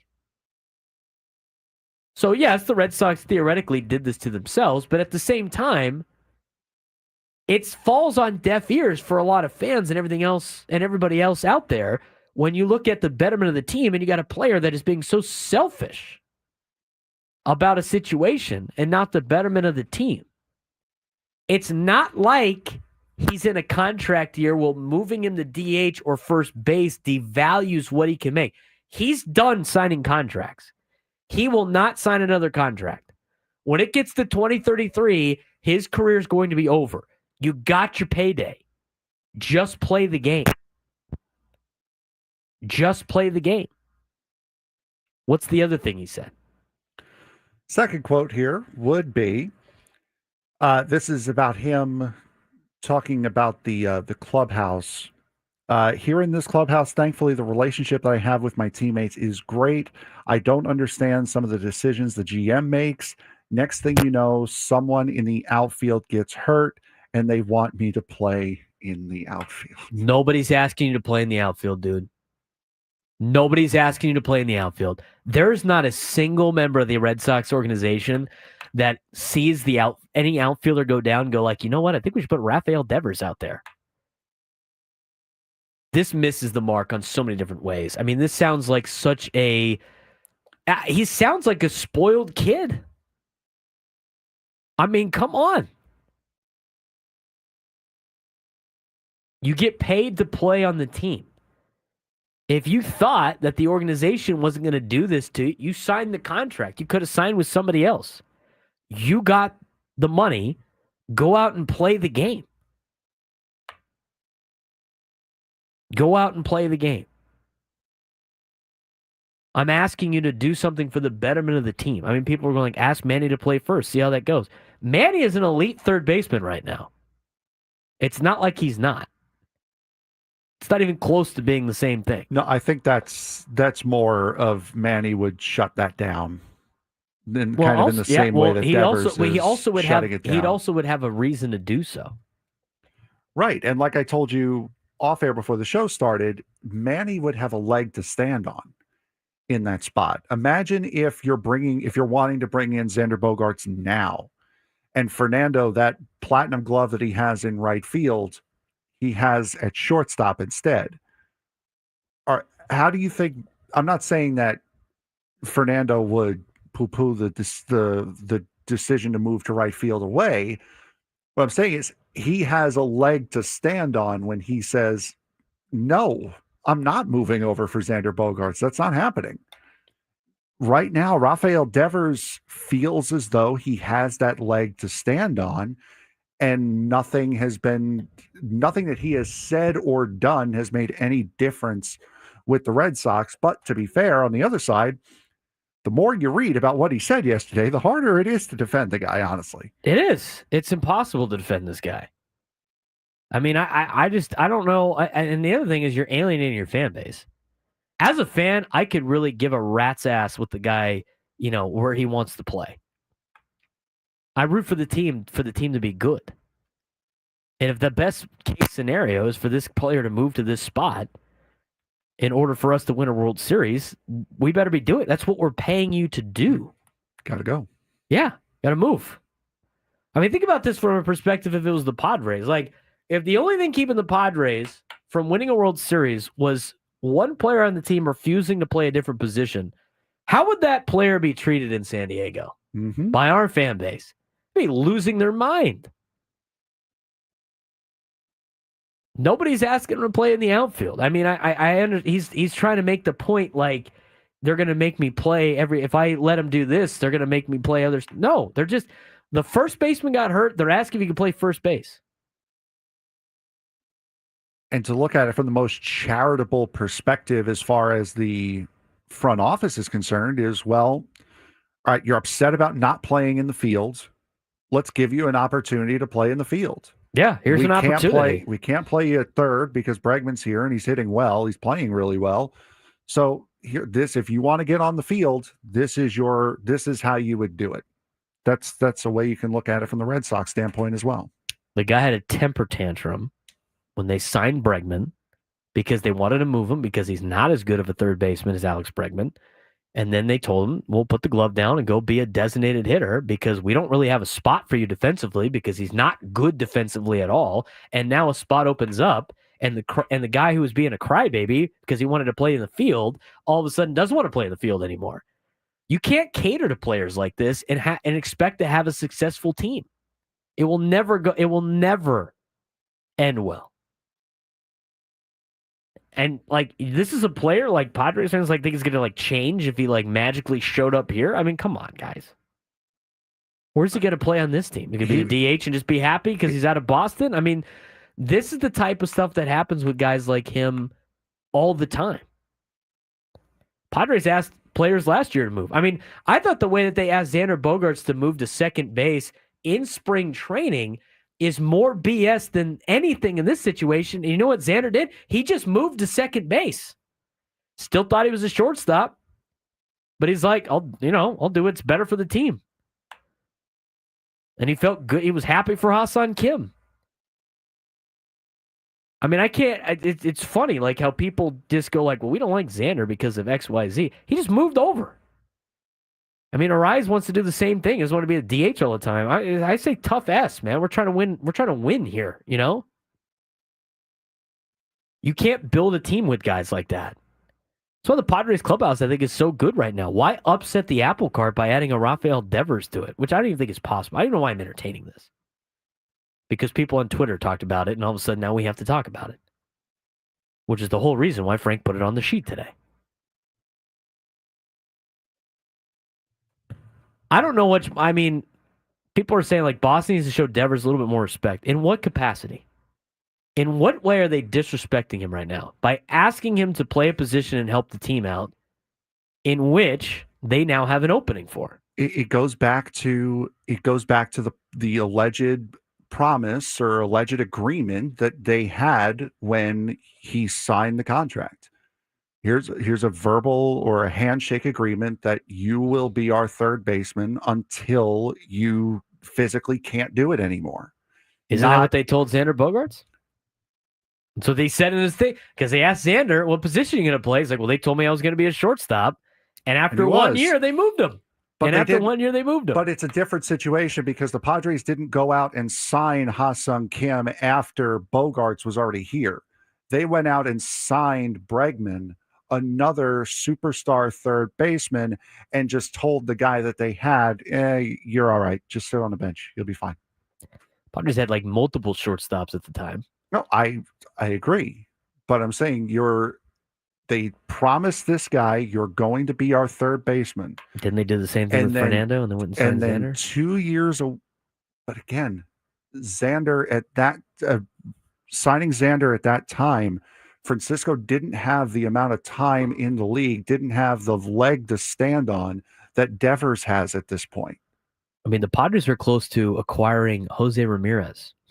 How was that going to work? They're in on Francisco Lindor. It wasn't going to work anymore. The Padres constantly are finding athletes and then fitting them into a mold. To me, as a player, if you're going to be signed under contract to be a baseball player, you have to understand that you're there to play baseball. Like I said, I'm not sticking up for Devers. I'm just saying I see what his gripe is. I understand from his point of view where the gripe is. That's all I'm saying.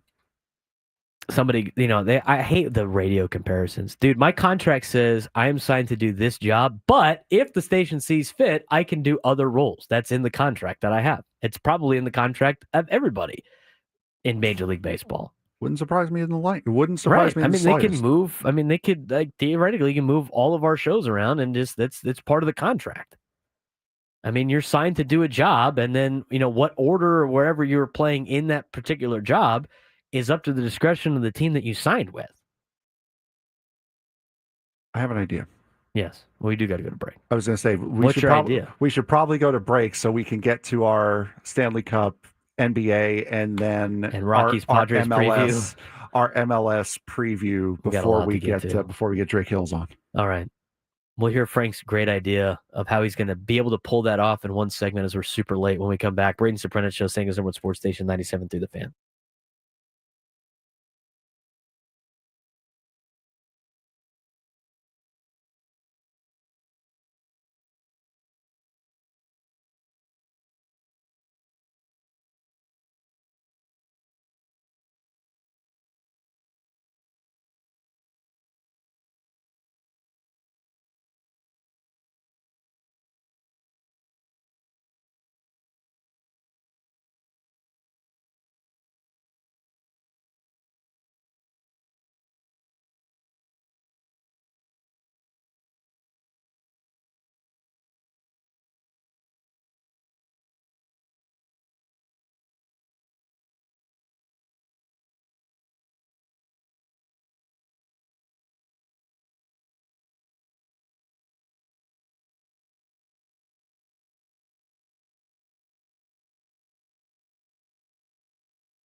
I run out of time, which is always good.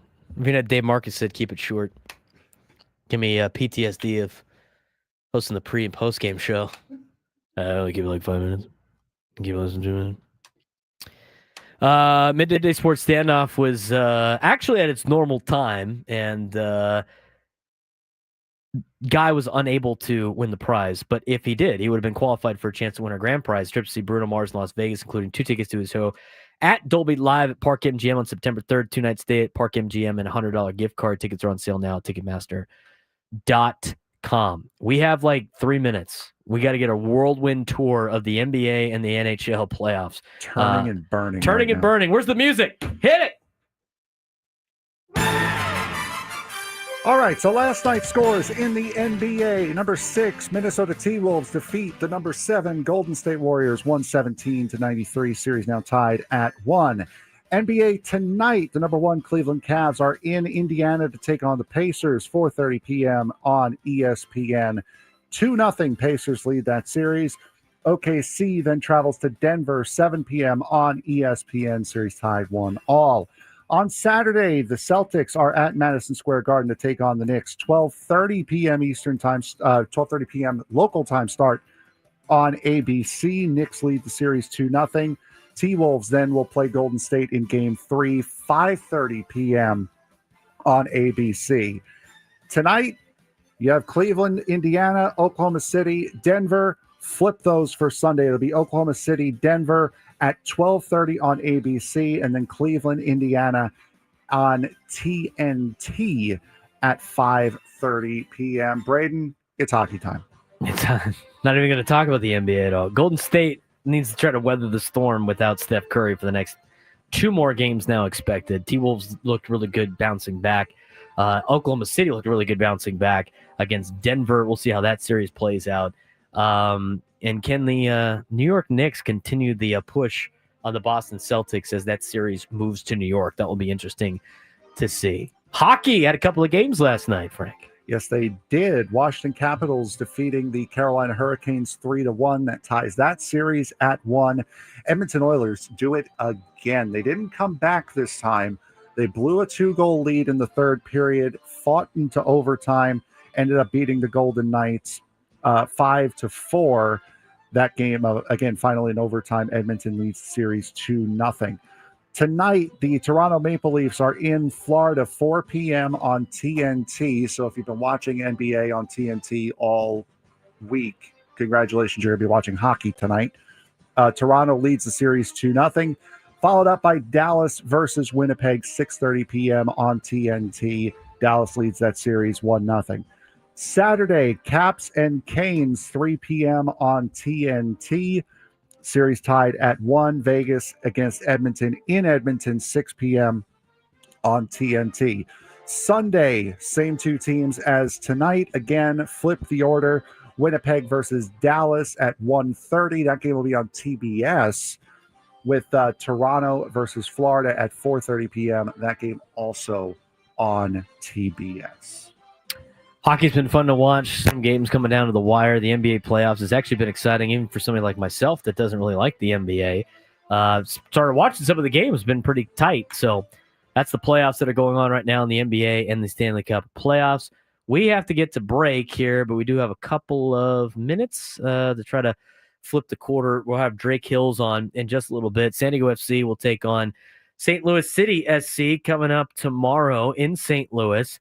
San Diego coming off of a 5-0 or 5-0 game against FC Dallas. Could jump to second in the Western Conference with a win and a loss from Minnesota and a loss or draw from Portland. San Diego FC and Snapdragon Stadium have introduced something new that I saw the show account tweet out that you tweeted out. Do you want to explain for us? It's the touch to see for SDFC matches. It's absolutely fantastic. So for those of you who may be blind or know somebody who is blind, you can get these at some stadiums now. I know some basketball teams are doing it, and now San Diego FC is doing it, where you get like a pad, like a plastic sheet, right?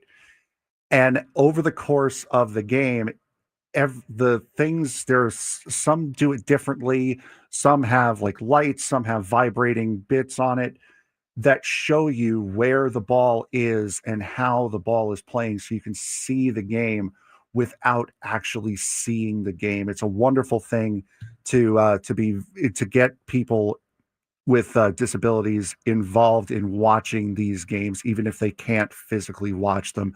So fantastic job, Snapdragon Stadium and San Diego FC for implementing these touch to see devices for blind fans to use. Yeah, and it's super cool. And San Diego FC on social media has tweeted it out. So if you want to go see what it looks like, perhaps you can go check out their social media page and check that out. Wow, what do you got for me for San Diego FC against St. Louis City SC tomorrow?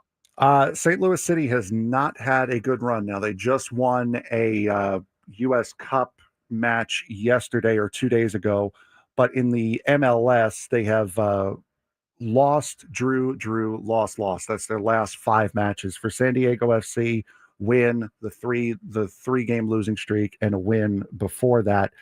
St. Louis City, only 7 goals scored the entirety of the season. The last time they won a match was against the Seattle Sounders back on March 15th. And now this is going to be the reverse fixture between these two teams since they've already played once.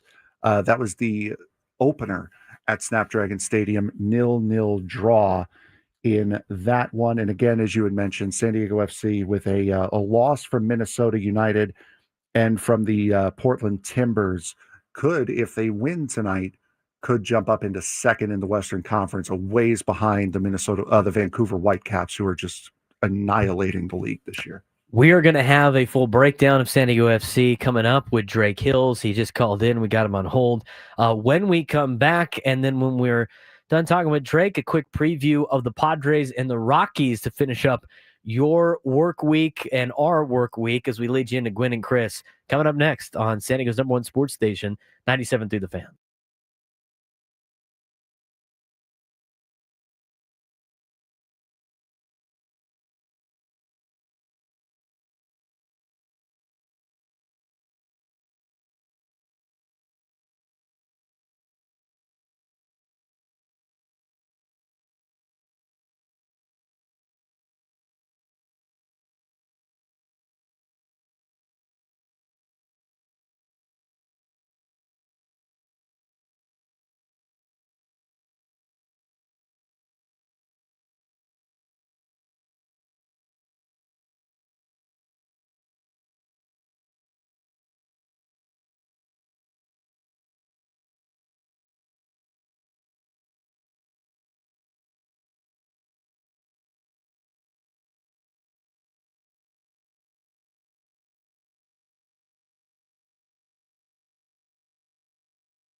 1:38 on a Friday.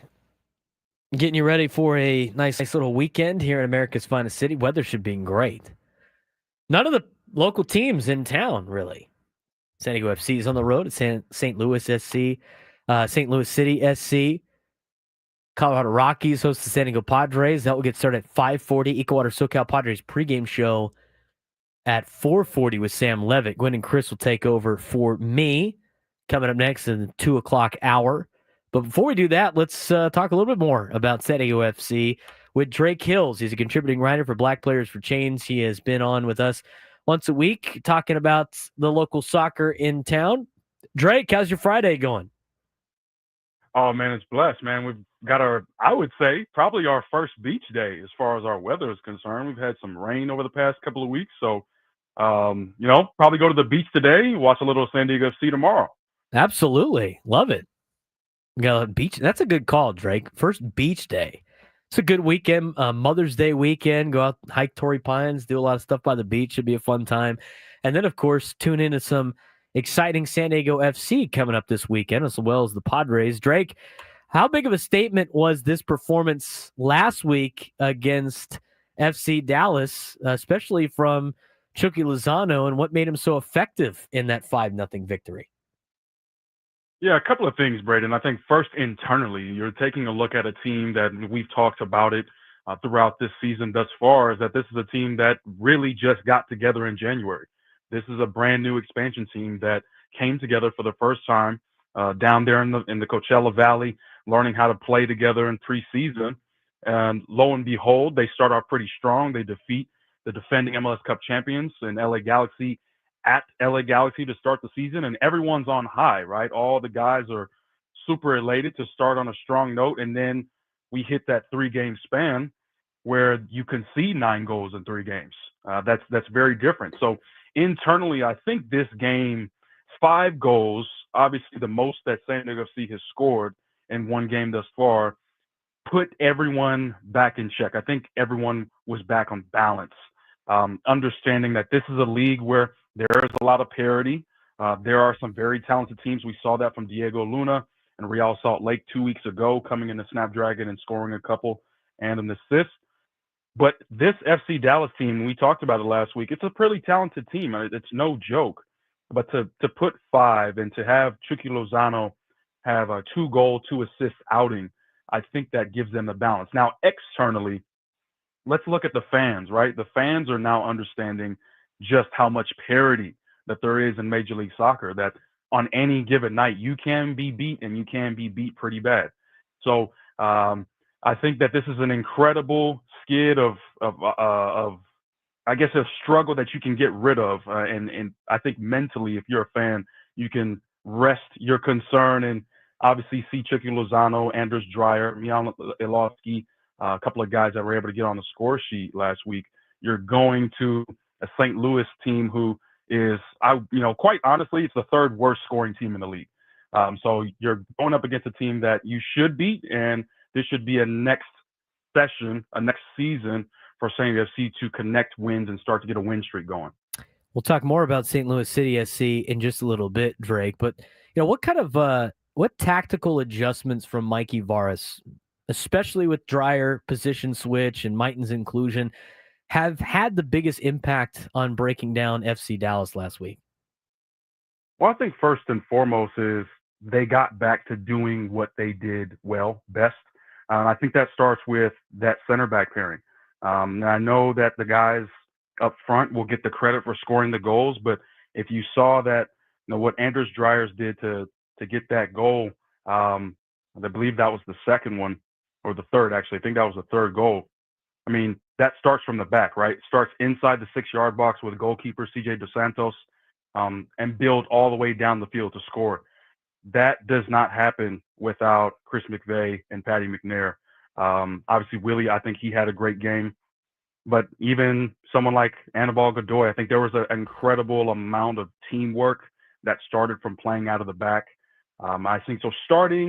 Restarting, I should say, doing what you do well, which is absorbing pressure, allowing FC Dallas to rise up the field, apply pressure on the back line, and break them down and break lines. And that's what San Diego FC did well against Dallas, and I think even on the road against St. Louis, they'll do the same thing. Drake Hill's contributing writer for Black Players for Change, joining us on the Braden Surprenant Show, breaking down last week's victory for San Diego FC and kind of getting us a preview here for what will be a kind of an interesting stretch for San Diego FC. The 5-0 win last weekend, does this dominant 5-0 win feel like a true turning point for San Diego FC, or is it still too early to say given the upcoming 3-game stretch in 8 days? Well, I think that going back to what it means for the team inside the locker room, I think it does give them a balance. It gives them a restart button. I wouldn't say that it is, looking forward very much of a turning point, because I don't think that it was. We talked about it earlier. 3 games that's kind of a concern, but it wasn't 5 or 6 or 7, something that we've seen with the St. Louis team. I think it is a frustration. The fact that you were pretty much limited and frustrated in scoring goals. They were able to score a penalty against RSL. They were able to, in and now and again, find the back of the net, but they weren't absolutely dominating offensively. And so I do think that mentally for these guys, it does help them mentally focus on who they are and who they want to be as a team. They are an attacking team. They are a possession-dominant team. Oni Valakari being able to score, Milan Ulovsky, who, of course, Escondido native, coming on loan to this team, those guys finding the back of the net. So I think the confidence is tested and now reset going forward. Let's talk about St. Louis City SC. You mentioned obviously not a high-scoring team, but they kind of ultra-defensive style, for that particular club. What kind of challenge does that ultra-defensive style pose for an SDFC attack that's just starting to click, especially with Mighton likely out? Yeah, well, we saw the return match, I guess you'd say the original matchup between these two teams, then the home opener back on March 1st. They play an excessively low block. What that means is you have your defensive line and you have your midfield line, and those two are very intimate. They're very close. And so what that means is it's pretty hard to break down and find different angles to penetrate with passing, whether it be in the midfield with Anibal Godoy, Yepi Teverskov, Oni Valakari, or maybe it's Anders Dreyer trying to break lines and cause St. Louis City to get out of position. What happens is when you have a team that does this, and I have a little bit of experience in covering a team like this, because this is exactly how Nashville SC was able to put together 4 and 5 years of consecutive playoff appearances, is that they played an excessively low block. And when you have teams that are very disciplined in doing that, you are attempting to try and make runs into the defense to draw players out of position.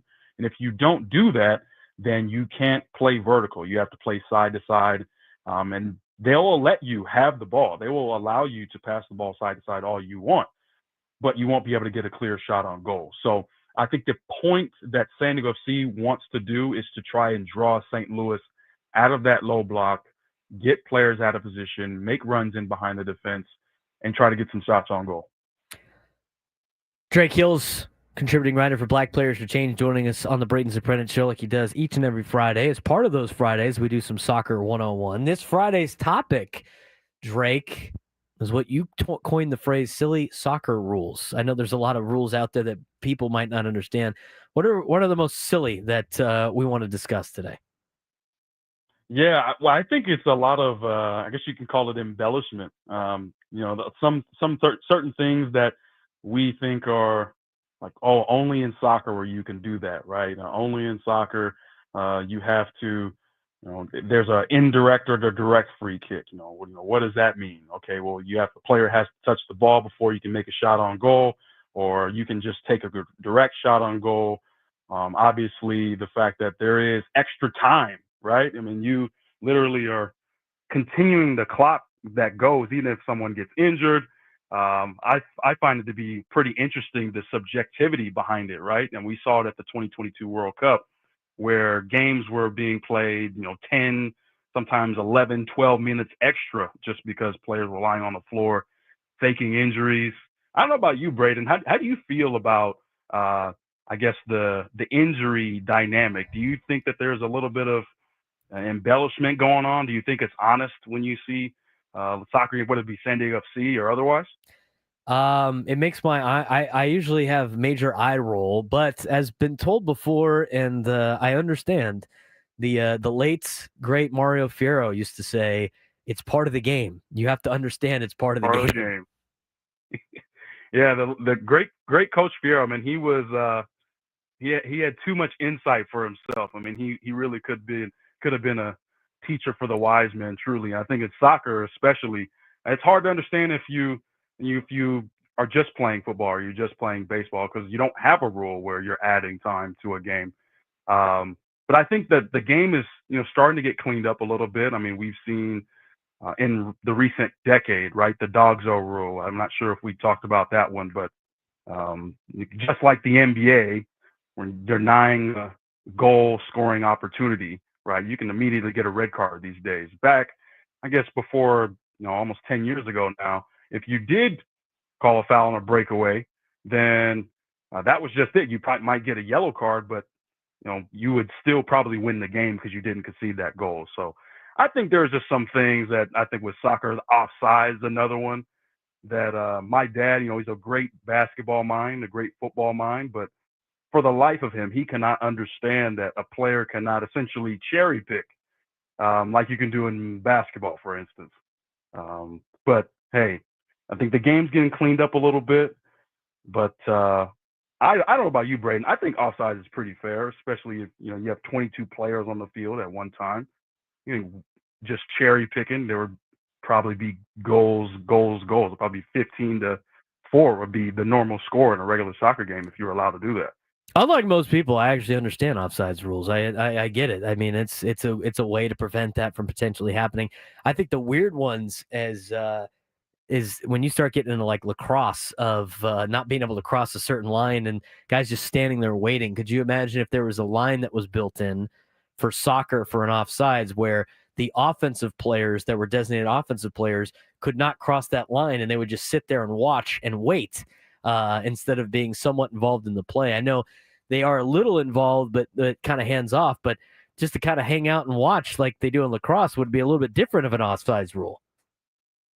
Yeah, and I think if you think about a lot of the rules in soccer, they are based off of logic, right? Just with the offsides thing. Another one that I don't understand in football, well, not football, in hockey, right? Let's take icing, for example. Because if a player is not behind the goaltender's net, but once the player does get there, correct me if I'm wrong, but would that essentially almost be like kind of like offsides in soccer? But I don't, quite honestly, Braden, I don't really understand icing in hockey and why that's super important. It's important so you can't just flick the puck all the way down to the other side of the ice every time that you're on the defensive end and make the team go down and chase it and come all the way back. That's why they eliminate the that's fair. That's why the icing is in place. Otherwise, on defense, all you would have to do is just hit it as far as you can to try to clear the puck. And so the penalty for that is bringing the puck back for a face-off in your zone if you decide to just quote-unquote ice it by hitting it across the ice the entire time. So I get where that's coming from. Again, all these rules always get put in place for a reason. As mentioned before, Drake, we're running out of time. I appreciate the time as always and look forward to talking to you again next week. Absolutely, man. And last thing, I think we should try icing in soccer. I mean, if you can't defend them, I don't think it'd be fair just to punt the ball down the field. So hopefully maybe we'll see that. We'll call it grassing, I guess. Take care, Brady. All right, see you, Drake. We'll see you again next week. Appreciate Drake for joining us each and every Friday, talking about San Diego FC and talking about Soccer 101. What do you think about that new rule, Frank? Grassing. I'm out on that. It's a heck of a tactic. I mean, it would not fly in Italy. No, of course not. Sure, it would not fly in Italy. like the silly rule breakdown. You're a soccer guy. Yeah, it's not bad. I mean, if I'm being honest, I was kind of half listening because I'm working on. Thanks for listening. Show stuff, but excuses.